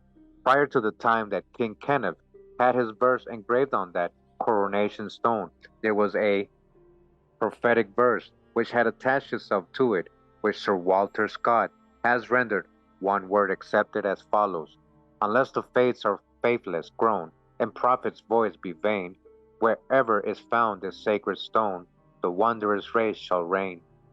Think of it. For more than 700 years, this stone has been in Westminster Abbey. Dean Stanley, in his Memorials of Westminster Abbey, says the chief object of attraction to this day to the innumerable visitors to the Abbey is probably that ancient Irish monument of the empire known as the Coronation Stone. He calls it a precious relic and says that King Edward I said that it is one primeval monument which binds together the whole empire. The Dean further adds, the iron rings, the battered surface, the crack, which has all but rent its solid mass asunder, bear witness to its long migrations. It is thus embedded in the heart of the English monarchy, an element of poetic, patriarchal, heathen times, which, like Ariana's threshing floor, in the midst of the Temple of Solomon, carries back our thoughts to races and customs now almost extinct, a link which unites the throne of England with the traditions of Tara and Iona, and connects the charm of our complex civilization with the favors of Mother Earth, the stocks and stones of savage nature. Faithful or foolish, the sentiment of the nation has, through the 300 generations of living men, made it felt that Jacob's pillar stone was a thing worth dying for in battle. By the Treaty of Northampton in 1328, the emeralds, pearls, and rubies were carried off without a murmur. But the ragged old stone, oh no, the Londoners would have died for that. The stone of Scone, on which it was the custom for the kings of Scotland to be set at the coronation, the Londoners would on no account suffer to be sent away. Dr. Poole says this stone is a dull reddish or purplish sandstone, with a few small embedded pebbles. One of these is quartz and two others of a dark material. The rock is calcareous, and is of that kind which masons call freestone. Chisel marks are visible on one or more of its sides. There is no rock of this kind in England, Ireland, or Scotland. Alright, it's not from there.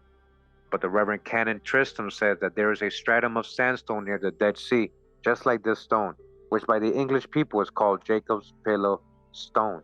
Now, I'm going to investigate if this stone also exists in the Americas, because that's going to, show you. And it's probably a lot more of that found in the Americas, I bet. This stone is called by the Irish and by the Scotch Laia Fel, and the stone of destiny. In Irish, Laia is stone, and Fel is fate, hence the stone of fate, or the stone of destiny. But it is that only because it is Jacob's pillar stone. This is the reason that Tephi was called the daughter of God's house, Log, or Lug, Celtic for God, and Eid, a house, hence the word Lugaid. A Mergin chief bar to King Dermot, monarch of Ireland in the 6th century, in the notes of the Annals of the Four Masters refers to Tephi as follows. A rampart was raised around her house. For Thea, the daughter of Ludgain, she was buried outside in her mount, and from her it was named Timur. The parentage here assigned to Tephi could have been for no other reason than that she was the daughter of God's house, to the people to whom she brought God's house, the stone, which was their shepherd stone, example, Bethel. Morin W. Spencer says that Leah, sometimes spelled Leag, is an Irish word and means a stone, but that Fel is Hebrew and is itself a scripture word and is of the deepest import. for it means wonderful, and is so translated in Isaiah 9:6. This we have verified, and it clinches our thought that the Bethel stone or Liaphel, the stone wonderful, is indeed a symbol of the divine rock, that wonderful one, the rock of our salvation. The fact that there are iron rings in the stone which is in the coronation chair, and that they are worn, is remarkable. The question arises, how and when were they worn? It could not have been in the royal halls of Tara, nor in the Abbey of Scone, nor since it came to Westminster, nor in the Temple of Jerusalem, but surely it could have been when, for 40 years, Israel journeyed through the wilderness and had both literal and spiritual drink from their shepherd rocks that followed them. So further down the book, we see that the stone eventually ends up in Ireland, in a place that was renamed to Tara, where Jeremiah and the king's daughters planted themselves, literally, so they called it a plantation of Ulster, through Tephi in Jeremiah's word, the king's daughter. And then they say the second overturn, or the change of power, was from Ireland to Scotland through Fergus, who sent for the Liaphel, or the stone of destiny, and had it brought from Tara to Iona, where he was crowned. And then the third, exchange of power, the scepter, the third overturn was from Scotland to England. At this time, the throne was brought from Scotland and placed in Westminster Abbey, where it rests under the protection of the greatest monarchy on earth. So that's where, I guess the stone, Jacob's pillow, ended up. Hence, if this coronation stone, which is in Westminster, which the English call Jacob's pillow, and which their Scotch and Irish ancestors called God's house, Bethel, the stone of destiny, and Liaphel, the stone wonderful, we say, if this stone is indeed what these names and what its history declare it to be, then it is indeed the veritable throne of Israel, upon which the sons of David were formerly crowned, in the temple of God at Jerusalem. Consequently, in this also God has kept faith with David and preserved his throne through all generations that are past. All right, so this is the famous coronation chair, as you guys can see. Old picture and one in color right here.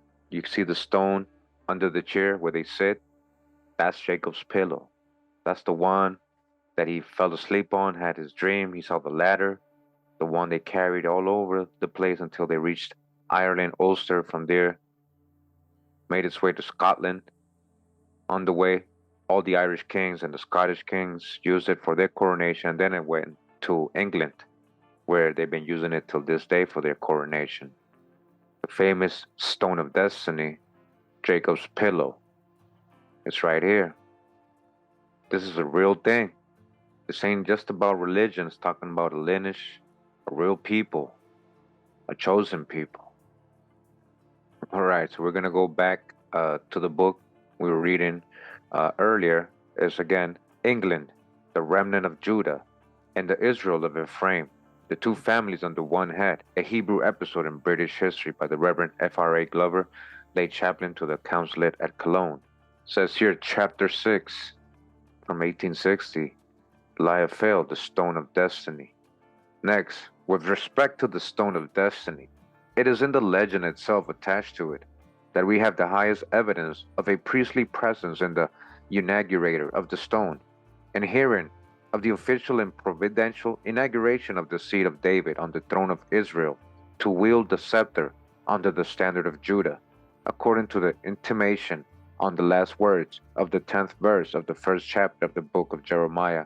For he had to build and to plant a kingdom. In his essays on certain monuments of antiquity, Mr. Weaver says, page 118, it appears that the Irish kings, from very ancient times until AD 513, were crowned upon a particular sacred stone called Liaphel, the stone of destiny. That so also were the Scottish kings until the year 1296, when Edward I of England brought it here. And it is a curious fact that this stone has not only remained in England until now, and is existent still under the coronation chair of our British sovereigns in Westminster Abbey, but that all our kings from James I have been crowned in that chair. This being a fact so curious, says Mr. Weaver, we shall quote its particulars in a note as taken from Toland in his History of the Druids, page 137 to 139, and from Mr. Edward O'Reilly, author of the Irish Dictionary, in his letter to Sir William Betham, and inserted in his Irish Antiquarian Researches. Colon's statement is this: the fatal stone, like Fail, so called, was the stone on which the supreme kings of Ireland used to be inaugurated in times of heathenism on the hill of Tara. Remember, that's Torah. It was superstitiously sent to confirm the Irish colony in the north of Great Britain, where it continued as the coronation seat of the Scottish kings ever since Christianity, till in the year 1300, Edward I of England brought it from Scone, placing it under the coronation chair at Westminster, and there it still continues. I had almost forgot to tell you that it is now called by the vulgar Jacob's Stone, as if this had been Jacob's pillow at Bethel. So far, Tolan. Now we extract O'Reilly's account. Speaking of Leith's fails, he says, all our Irish historical writers, ancient and modern, tell us that it was a large stone of extraordinary virtue brought into Ireland, that the monarchs of Ireland from 2764 to AD 513 were all inaugurated on the Lie of Fail, which until that period was kept at Tara and Meath, the chief seat of the Irish monarchs. At this last mentioned period, Muirchertach, or Murcatach, reigned. Fergus, his brother, having established for himself a kingdom in Alba, or as it has been since called, Scotland, procured from his brother the Lie of Fail, that on it he might with the greater solemnity be inaugurated king over his new possession. The stone was never returned to Ireland, but remained in Scotland, and each succeeding king of Scotland was crowned thereon until Edward I of England invaded that country, AD 1296, and carried off into his own country the Scottish regalia, among which was the Lie of Fail. From that period to the present day, it has remained in England, and ever since the reign of James I has continued to serve the purpose for which it was so long used in Ireland and Scotland. The kings of England, from his time down to the present sovereign, having been crowned on it. With respect to the stone, we have seen that the date assigned for the presence of Lie of Fail in Ireland, advent of the Ollam Fodla, is circa BC 586. Jerusalem was destroyed, and the great fact of the captivity took place BC 588.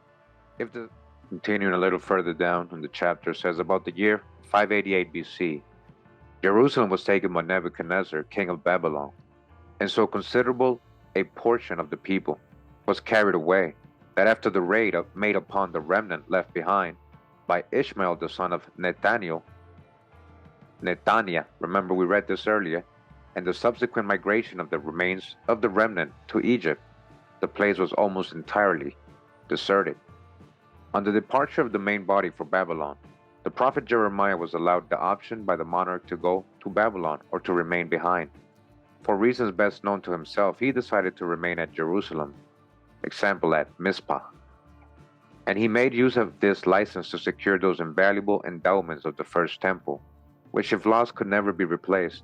Accordingly, we read in 2 Maccabees 2:4-7, it was also contained in the same writing, that the prophet being warned of God commanded the tabernacle and the ark to go with him, as he went forth into the mountain where Moses climbed up and saw the heritage of God.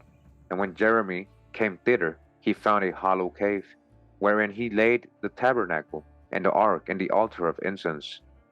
And so stopped the door, and some of those that followed him came to mark the way, but they could not find it, which when Jeremy perceived, he blamed them, saying, as for that place, it shall be unknown until the time that Hawa gather his people again together and receive them unto mercy. At this time, Jacob's pillow was an object of hardly less veneration in Jerusalem than the miraculous furniture in the temple.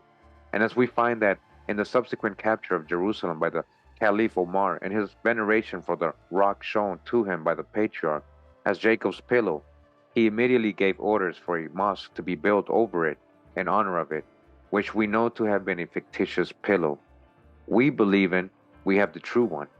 We have herein pointed out to us, with sufficient certainty, the place where the anti-captivity Jews had set up this national stone, the sacred memento of the promises of national greatness made to their father Jacob when he dreamed his dream at Bethel, and to which memento they had assigned the name of Eben Satyet.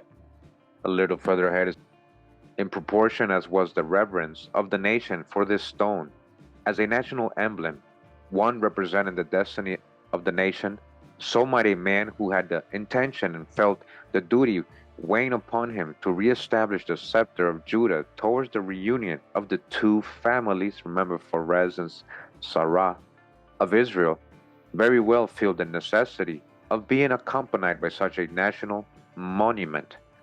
And as his determination was to make flight by sea, for the hypothesis is that he came to an island, to some distant land where there would be no hindrance to his carrying with him that which would be a heavy burden by land. The stone being found at Tara in Ireland, and at the time that it was bound, as it were, to disappear from Judea, and the legend attaching to it being what we know it to be, none but Jeremiah could have been the declarer of such a legend and prophecy. There is no doubt but that as well in Scotland as in Ireland and even later in England, this stone has been held superstitiously. Superstitiously was the word used, the reader is requested to observe, to be the palladium of the empire.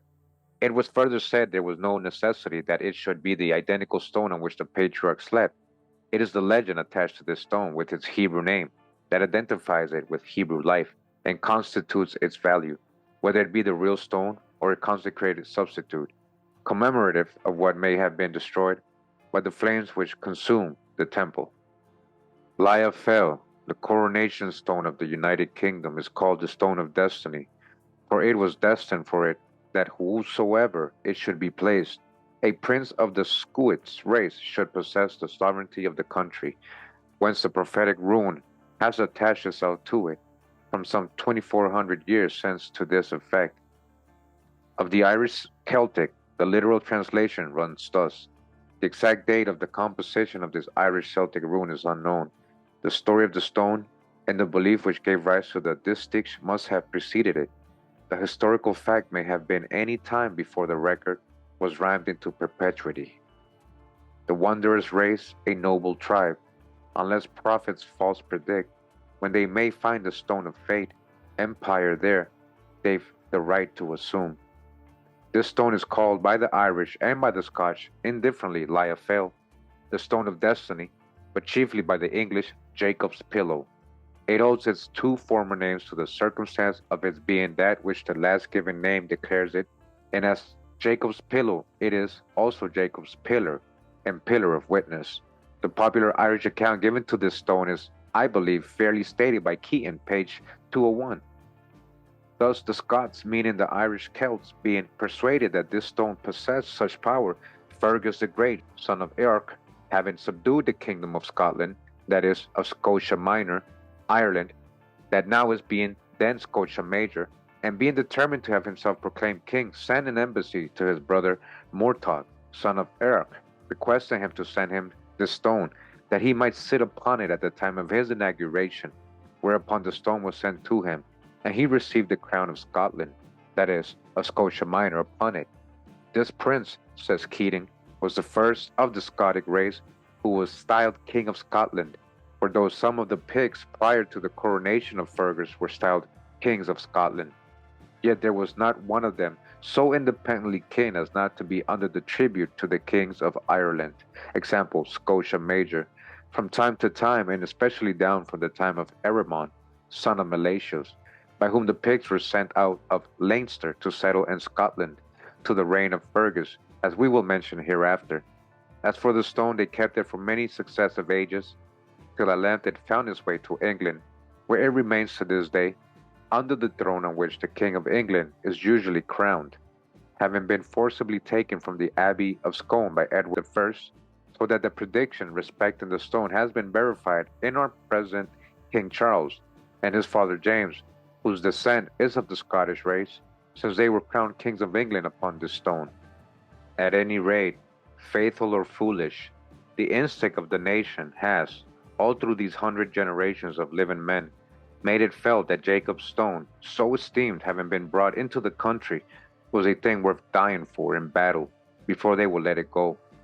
For when the flagitious Queen Mother of Edward III and her paramour Mortimer surrendered the regalia of Scotland according to the Treaty of Northampton in 1328, The Londoners allowed the diamonds, emeralds, pearls, and rubies, and all the bravery of the coronation gear, with no end of inestimable relics, to depart without a murmur.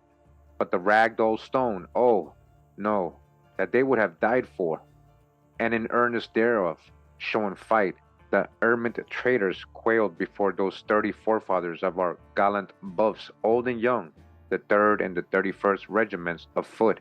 They felt compelled not to dare the point. Nevertheless, the stone of Scone, on which it was the custom for the kings of Scotland to be set at their creation, the Londoners would on no account suffer to be sent away. Chronicles of Lanarkos, okay?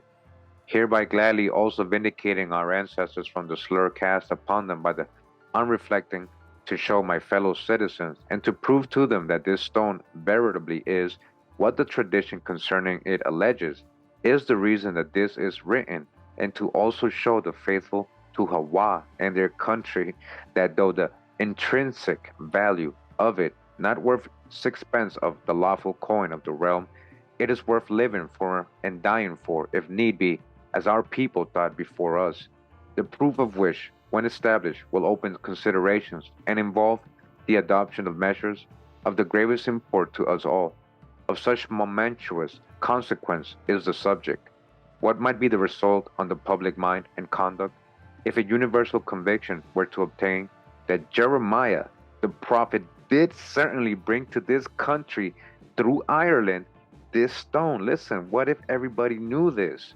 Accompanied with a princess of the line of David. What if everybody knew this? And also that he left such a visible record of that event as would show, in time future on the discovery of this sign, that the time was come for the universal acknowledgement of the fact as precursor or runner like to the manifestation of the great consummation, to which the speaker's commentary, Israel's voice, just published to the world, points. A sign so clear, so readable, so unmistakable to Jew here and Gentile everywhere, as to be visibly seen and unmistakably read of all men, for so it is. All right, he's saying, lift your veil, see clearly. All right, so I got another book here. I want to show you guys more proof, more correlation of what we're showing in this video, the last two videos. And when we're talking about the mother tongue, it says here on the antiquity of the Gaelic language, showing its affinity to Hebrew, Greek, and Latin, superseding the Masoretic points and furnishing a key to the Hebrew vowel sounds, an essay by the Reverend D. McIntyre, minister of Kincardine. And this McIntyre family goes back with the people that came with Jeremiah. And this is from 1865. It says here in the preface, the progress hitherto made to give the Gaelic languages legitimate rank among early European tongues appears to me unsatisfactory. I have devoted the following pages to that subject, and hope it may be found a step in the proper direction. I feel impelled by a sense of duty to make public the marked sameness in vowel sounds I have lately detected between the Gaelic and the Hebrew. That was my chief object in writing the essay, and I trust the evidence adduced throughout is sufficiently cogent to show at once that the sacred original of the Old Testament can be best read and understood by means of its own textual vowels, saved from the smallest risk of error, without calling in the aid of the fanciful system of rabbinical points. Dr. McIntyre, he wrote that in 1865. All right, so, it's a great book. He breaks down a lot when it comes to the vowels and the consonants and how it's used in the Gaelic and how it's used in the Hebrew. And once you understand how it's used, you can see the similarities between both. Here is showing some examples with the Gaelic and the Greek. Remember, Greek comes from the Paleo-Hebrew as well. So these and many more less distinct meet us before going over 4 letters of the alphabet. It is necessary to produce more examples. It says here, let me point out here to Professor Blackie and other Gretchens that in the above list we have in every case the Celtic, the root, and in every case the Greek, the derivative. The primitive trunk or body of the word is pure Celtic, and by an affix or prefix or increment superinduced, it becomes aggression. There is no use trying to ignore that fact. All right, it's a fact. He's telling you, look. He goes on to point out, it says here, proceed to exhibit a comparison between the Gaelic and the Latin. Then he gives an explanation as to how, and he shows some examples as well. Gaelic, Latin, Gaelic, Latin. As you guys can see, very similar. Remember that the Old Latin is literally like Paleo Hebrew. All right, further ahead in this book, interesting part here, says here, but to return to our theme, Canaan was at that period alluded to severely suffering from a 7 years famine, which drove Jacob and his household to Egypt to their long sojourn in that country. 500 years thereafter, or 1200 years before Christ, we read that intestine war raged in Canaan. At that date, we ventured to fix the period at which the last migration of the Celtic tribes took place, and under the leadership of Gaal of the line of Hamor, king of Shechem. All right, Gaal was the real person of the line of Hamor. That's where they get Gaal from, when as pretender trying to regain the kingdom of his ancestors, having been overpowered in an unequal combat by the men of Abimelech. It is natural to suppose that Gaal would forever quit his fatherland, and with his men follow in the track of his predecessors from Canaan to seek his fortune in the west. Now remember, Canaan, ancient Canaan, real Canaan, the promised land is in America. So it says he went to seek his fortune in the west until he found them in the peninsula. It is equally natural that his countrymen would there and then readily recognize his royal lineage, elect him their chief, and name the country of their adoption after him. His name distinctly adds credence to this opinion. The variation in spelling between Gaal and Gaul is easily settled. According to the appointed reading of the Hebrew, it should be Gol or Gaul, and not Gal, which is the pointed system. This fact also strengthens our opinion. We mention moreover that the affinity of Gaelic to Hebrew is apparent only when the latter is read without the aid of the Masoretic points, a fact, as we observe above, which of itself destroys the integrity of that system. Let me remark here that Gol may be the origin of Kola, a man's name very common among the Highlanders. Who's the Highlanders? Scottish Highlander. It has come down by the tide of tradition that the first settlers of Caledonia came from Spain. All right, we got that in the last video, part 1. It is even recorded that Cola, Ciud, Chatach, Spain Tech, that is Spanish coal of the 100 Conquests, was the ancestor of the MacDonalds, lords of the Isles. All right, who's the ancestors of the MacDonalds? All right, they were coming from Spain, ancient Caledonians. Remember the story of who the ancient Caledonians were and where they were coming from. Check out part 1 for that story. Further down in the book, it says, whatever satisfaction may be derived from this result now come to by our investigation. And we trust that without any exaggeration, our position is well fortified by argument and illustration.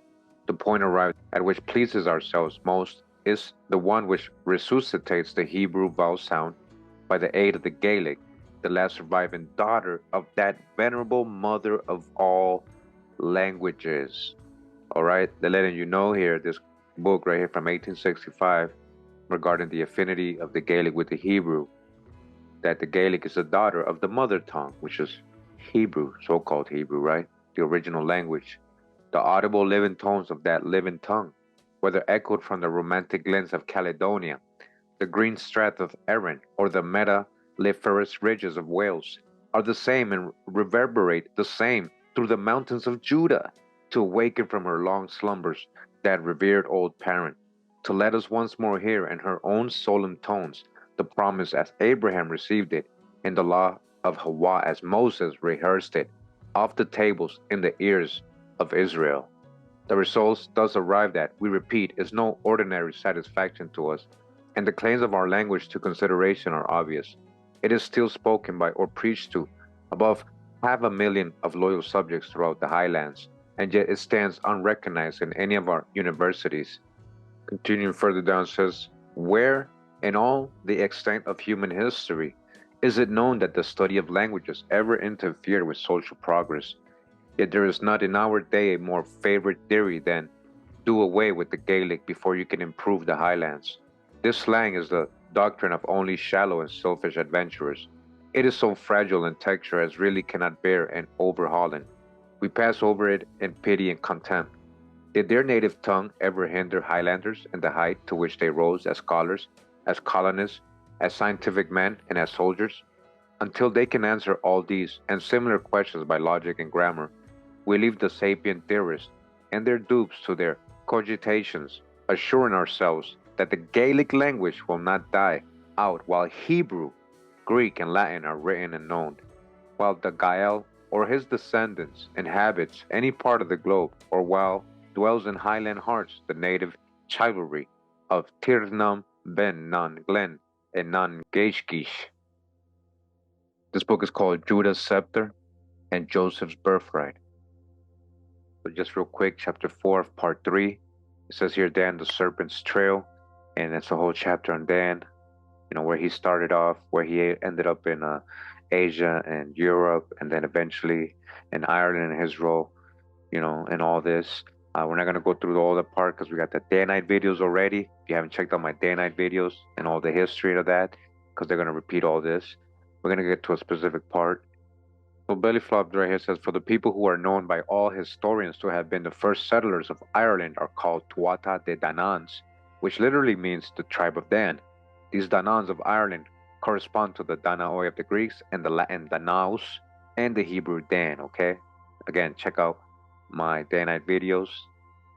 That Dan's sleep landed him in Ireland is evident, for in that island we find to this day Dan's Low, Dun Sower, Dun Monism, Dun Dalkey, Dundrum, Donegal Bay, and Donegal City with Dun Glow and Londonderry just north of them. But there is also Dingy, Dungarvan, and Dunsmore, which means more Duns. And really, there are so many more that we have no space for them, except to mention Dangun Castle, where the Duke of Wellington was born, the Dukes, right? Dukes. And to say that Dun in the Irish language means just what Dan means in the Hebrew, example, a judge. All right, a judge. Who's the judges? The Danites, right? It is remarkable that there is not only a river Don in Scotland, but also a river Doon, and that there is also a river Don in England.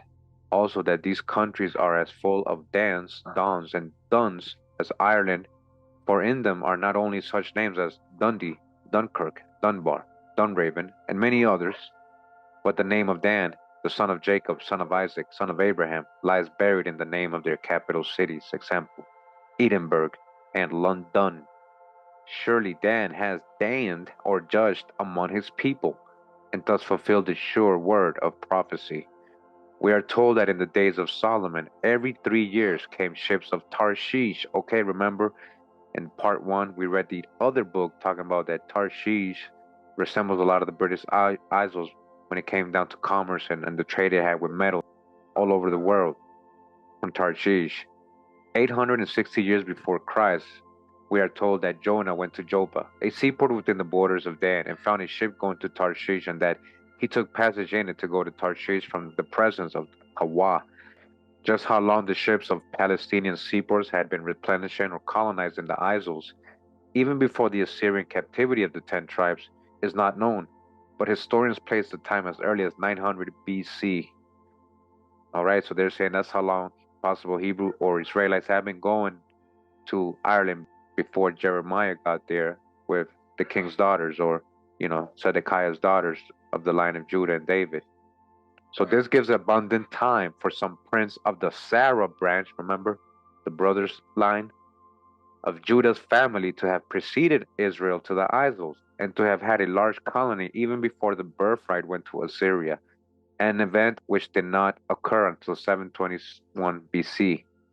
That one of those princes did precede Israel to the Isles of the sea is evident, first because Hawa says he did, and second because it is recorded in the Milesian records of Ireland. Okay, Milesian records, you want sources? That the Prince Heremon, to whom Tephi was married, was a prince of the Tuatha De Canaan. Okay, so he's not just from the Zarah line, but he's also a Danite. Yes, Eochaidh the Heremon, who got with Tephi from Zedekiah, he was also a Danite. He wasn't just Judah. Mark this.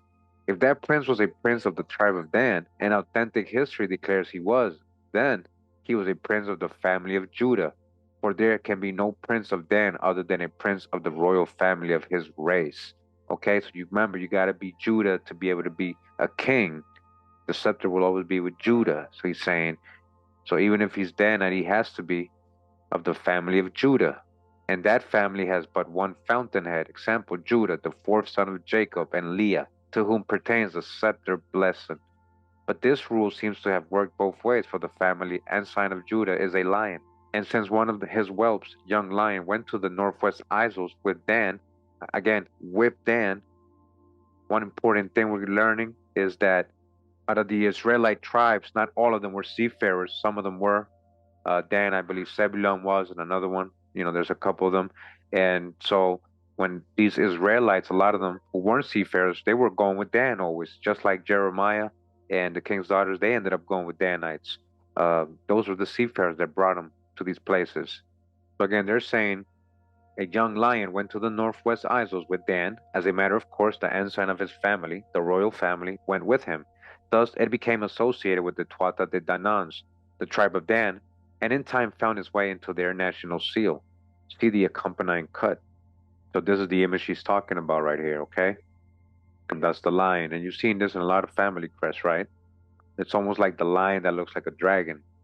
The figure on this seal is described as a lion's whelp with a serpent's tail, okay? A lion dracan. The largest of these represent Denmark, and the other two Norway and Sweden, which were at that time under the dominion of Denmark. Okay, and we continue in this book. It's called Our Race, Its Origin and Its Destiny, the renewal of history, how empire was rebuilt and replanted. Eochaidh, the Heremon, the Knight of the Scarlet Thread. This is by Charles A.L. Totten. And we read a lot of this on part 1. We're in part 4 of this book, picking up where we left off. It's called The Knight of the Scarlet Thread. Remember the Scarlet Thread? Remember the story of Zarah, how he stuck out his hand first? There was twins of Tamar. And to indicate that he was going to be the first or royal line, they put a scarlet thread on his hand. But then his brother Perez beat him to it. He breached out. William the Conqueror. In order to effect a junction with the previous study, we shall commence our investigations with a succinct recital of the history and fortunes of Olam, or Gwilym, William the Conqueror of Ireland.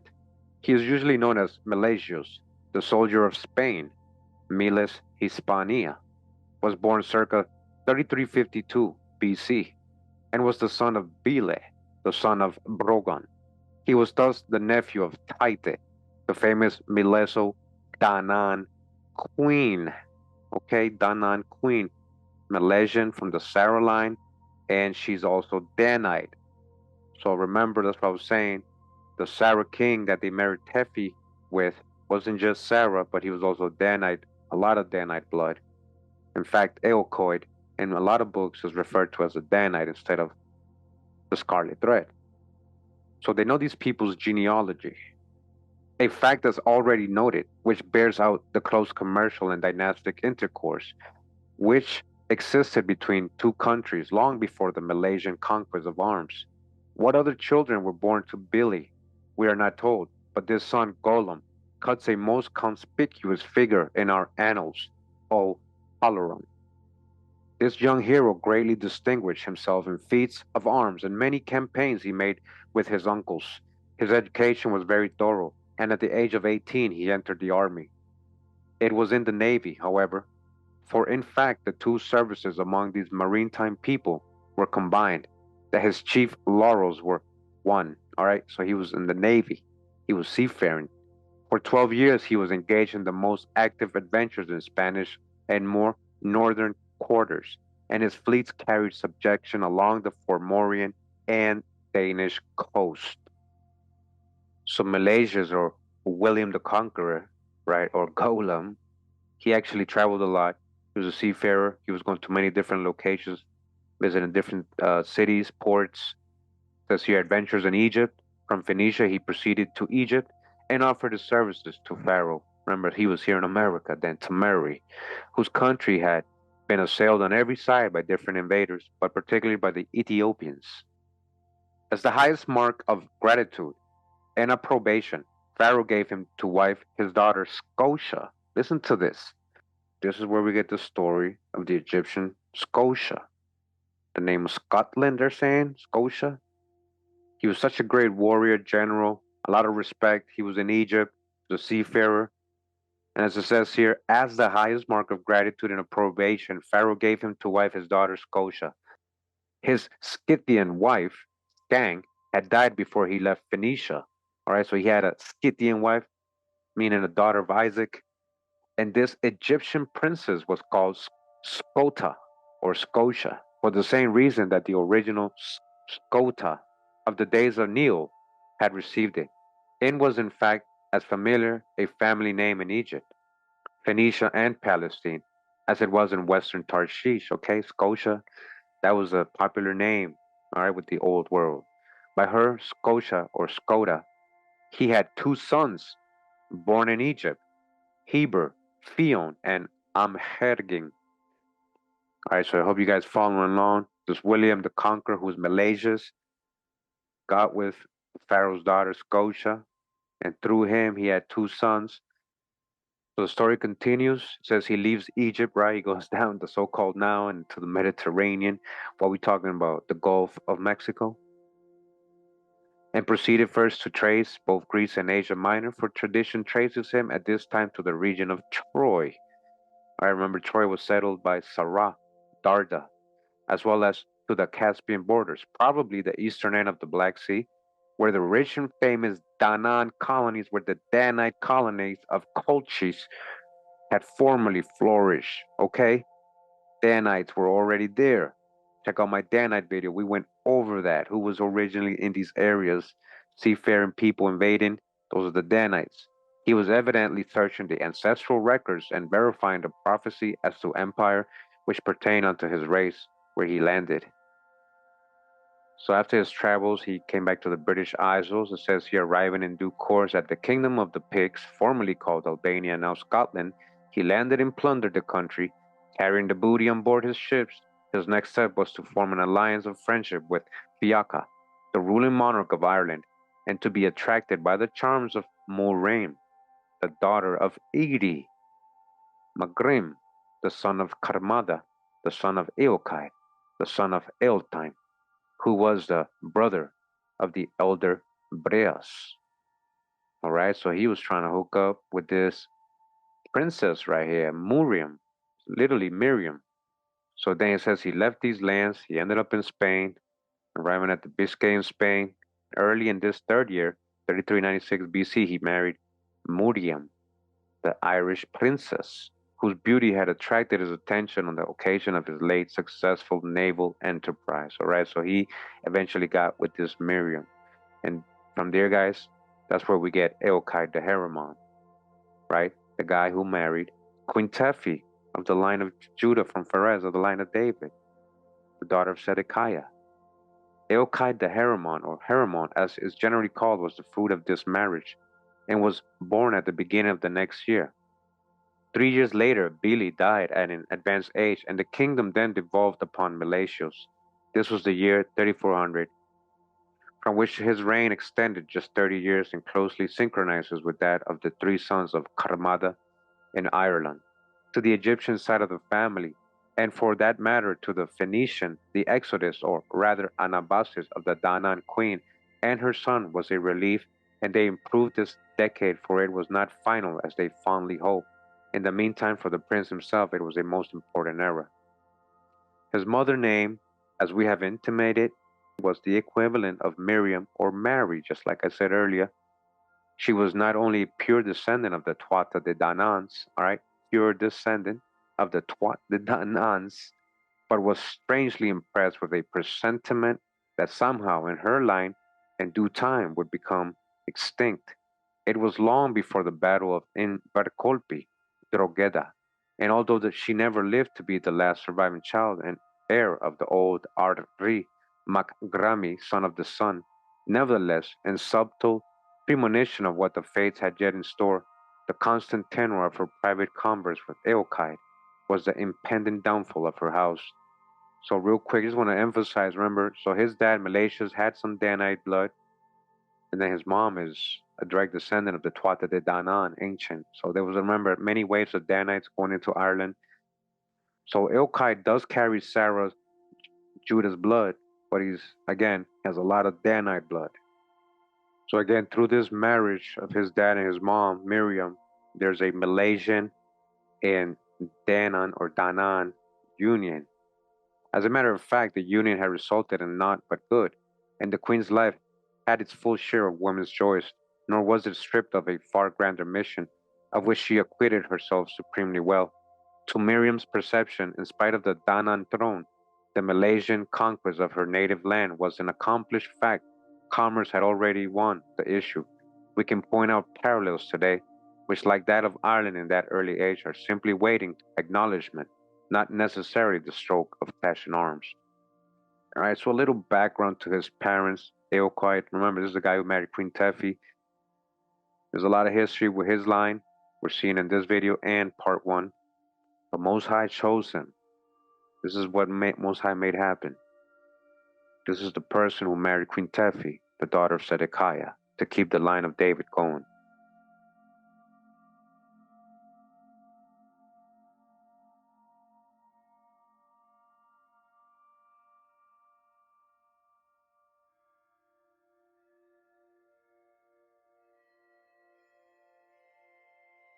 So continuing, as it says here, Irish history, it is now in order to pause in our account, and by reverting just a little, gather somewhat of the history of Ireland, as it was at sundry times related by Miriam to her son. She lived in what preeminently was a transition era. All that preceded it was Danan, from her point of view. All that came after it was Judean, all right, from Judah. So Danite or Judean. So Danite or Judah. If for conciseness' sake, we may be pardoned for another slight anticipation.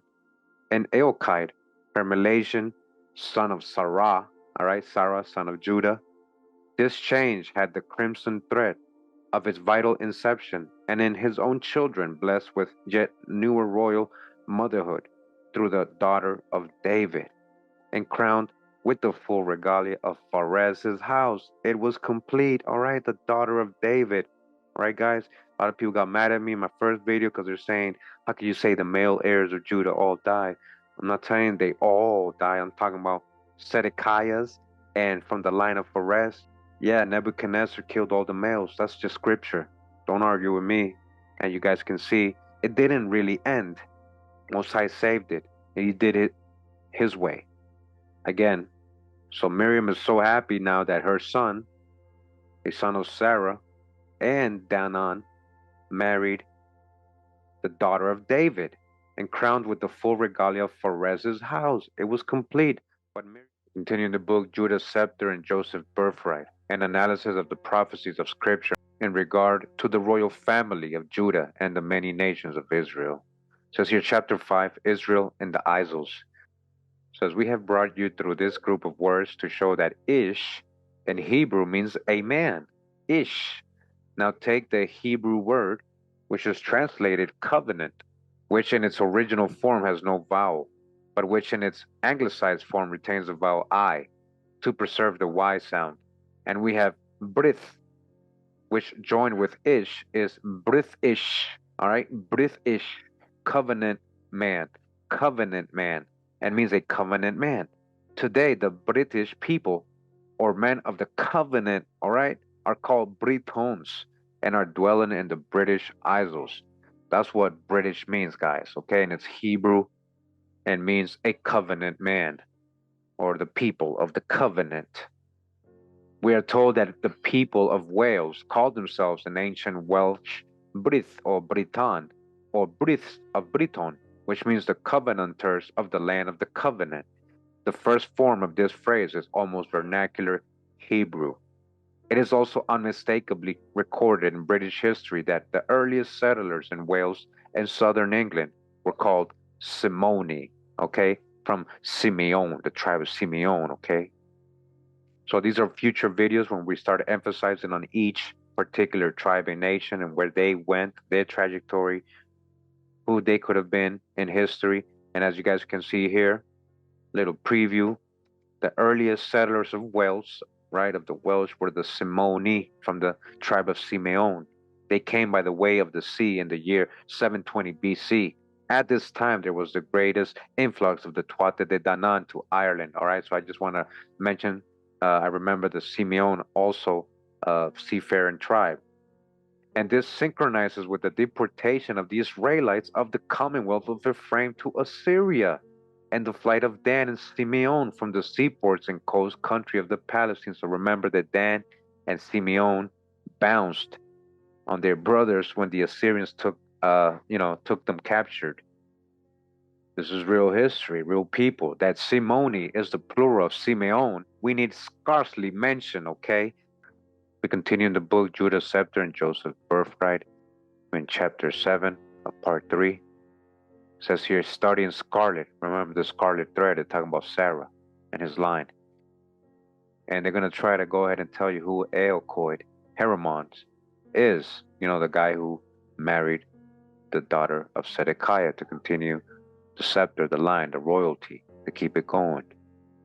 And given further proof concerning that prince of the Scarlet Thread, whom historians tell us was married to Tephi, the eastern princess, we know of nothing that would be so helpful, satisfactory, and convincing as to give his genealogy, beginning with his fathers, Judah and Zarah, and come down from father to son until we reach him. We are able to do this, but only because Professor Totten has faithfully scanned the pages of ancient and modern history, and as a result has compiled and given to the world the genealogy of the Zarah branch of the royal family, which was exalted to the throne when the breach was made in the line of Pharez in the days of Zedekiah. Culling from a genealogical diagram found in number 5 of our race, we have the following: Judah begat Zarah, Zarah begat Ethan, Ethan begat Mahol, Mahol begat Calcol, Calcol begat Gadhol, Gadhol begat Ezru, Ezru begat Shru, Shru begat Heber Scott, Heber Scott begat Boahan, Boahan begat Ayahiamhin, Ayahiamhin begat Tite, Tite begat Agenoin, Agenoin begat Feblaglas, Feblaglas begat Nuanil, Nuanil begat Nuagad, Nuagad begat Aloid, Aloid begat Erkada, Erkada begat Dagfada, Dagfada begat Brada, Brada begat Brogan, Brogan begat Bile, Bile begat Galam, Galam or Gwilym or William. Yeah, William the Conqueror of Ireland. Yes, that's him. Galam begat Heremon. All right, remember, it's Eochaidh Heremon, who married Tephi and Heber and Amergin, his 2 brothers. Okay, the whole genealogy for you guys to follow is all there. This is real people, real history from real annals. The people kept the genealogy. They cannot break this. They cannot debunk this. It's a family line, and it's real. Real people. Judah was real, yes. All right, so we actually skimmed through most of the book. At the end of this book, there's a timeline, genealogical family tree timeline, a list, starting with Adam, right? You know, and then it goes into Noah, right? Shem, Arphaxad, right? It gets to Heber, right? Peleg, because that's where, the Abraham comes out of, right? And then we got Isaac, Jacob, of course, Judah. Then we got Judah and Tamar, right? So out of the line of Perez, from Judah and Tamar, you got, Jesse, you get King David, right? King Solomon, King Rehoboam, Abijah, Asa, and so on and so on. You guys see, Manasseh, until it gets to Zedekiah. Remember, Zedekiah is the one that gets killed by Nebuchadnezzar. His daughter, Tephi, and probably other daughters leave with Jeremiah. Eventually, they reach Ireland, right? So, kings of Ireland, right? Now, kings of Ireland, Tephi is marrying Heremon, a prince of the Scarlet Thread from the Sarah line. So you got both descendancies of Judah, a female from the King David line and a male from the Sarah line. They got together, and then they have their descendants who also become kings of Ireland. Remember, all these people got the Stone of Destiny, Jacob's pillow. As you guys can see, Eochaidh, their son, Ithriel, and so on and so on. It goes down the list by generation. A lot of you might know the history, if you know the ancient Ireland kings, the annals. You may find these names familiar. Mauen, Dan, Siorna, Sagolach, Ohala, Okain, right, and so on and so on. You guys can see all the lists here of the ancient Irish kings who are coming from the line of Judah. Yes, from the line of Judah. You guys can see if you want to pause it and take a good look and research all this stuff. But this is something we can follow up on. It's a good list. And then it says here, kings of Argyllshire. I don't know if that's in Scotland. So it moves into Scotland. King Fergus More, all right, still of line of Judah, the same line. And then Dongard, Conrad, Aidan, King Eugene, King Donald IV, King Eugene V, and so on. Again, this is in Scotland now. And the Stone of Destiny, Jacob Spale is traveling with these kings now in Scotland. King Kenneth II, Constantine, King Donald, Malcolm, Malcolm the First, Malcolm the Second, Duncan the First, Malcolm, all Judah, right? And then King David the First, yeah, of Scotland from 1153, all right, in their chronology. Prince Henry, Robert Bruce, all right, Robert Bruce, isn't that the king of the Picts in that movie, Braveheart? Robert Bruce, yeah, line of Judah. Marguerite Bruce, Robert, it keeps going down to Robert Drummond, King James I, King James II, King James III, King James IV and V, and then it reaches King James VI, who became the first as well. This is the one we know, the most famous one, that chartered the Company of Virginia, the one they say authorized the King James Version. Yeah, he's a line of Judah. You see how I got to him? There's Princess Elizabeth, King Frederick of Bohemia, Princess Sophia. So it goes into the females here. King George I, King George II, Prince Frederick, Wales, King George III, Duke Edward of Kent, Queen Victoria, and so on. Edward VII, all right? According to them, hey, if that's what they're saying, right? Something to follow up on, but I just want to say, hey, Most High did say that Judah will always have somebody in the throne. The scepter will always be with Judah. Yeah, I got more, guys. So I have another book here, guys, regarding the Celtic or the Celtic, right? Celtic. It says here the affinity between the Hebrew language and the Celtic, being a comparison between Hebrew and the Gaelic languages, or the Celtic of Scotland, by Thomas Stratton, MD, Eden. The third edition. This is from 1872. So again, another book letting you know the Hebrew language and the Celtic is the same. The Celtic comes from the Hebrew.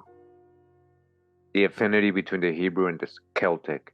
Early in the year 1833, I drew up a short comparative vocabulary of Hebrew and Gaelic.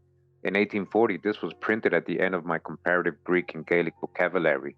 In 1870, this was reprinted without any alteration. After 1833 or 1840, I did not look into the subject again until November 1871, when I made many additions to my former list. On this occasion, 1872, the manner of spelling Hebrew words in English letters is the one followed by Aaron Pick in that work of great ability and industry, the Bible Student's Concordance. In comparison one language with another, there are two questions to be considered. First, the grammar of two languages, and secondly, the separate words of each. In Hebrew, the prepositions are incorporated with the personal pronouns. The same is done in Gaelic. Aig, at, and other 15 prepositions are incorporated with the personal pronouns.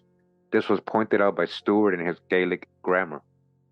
Of Hebrew nouns, a plural termination is im or im.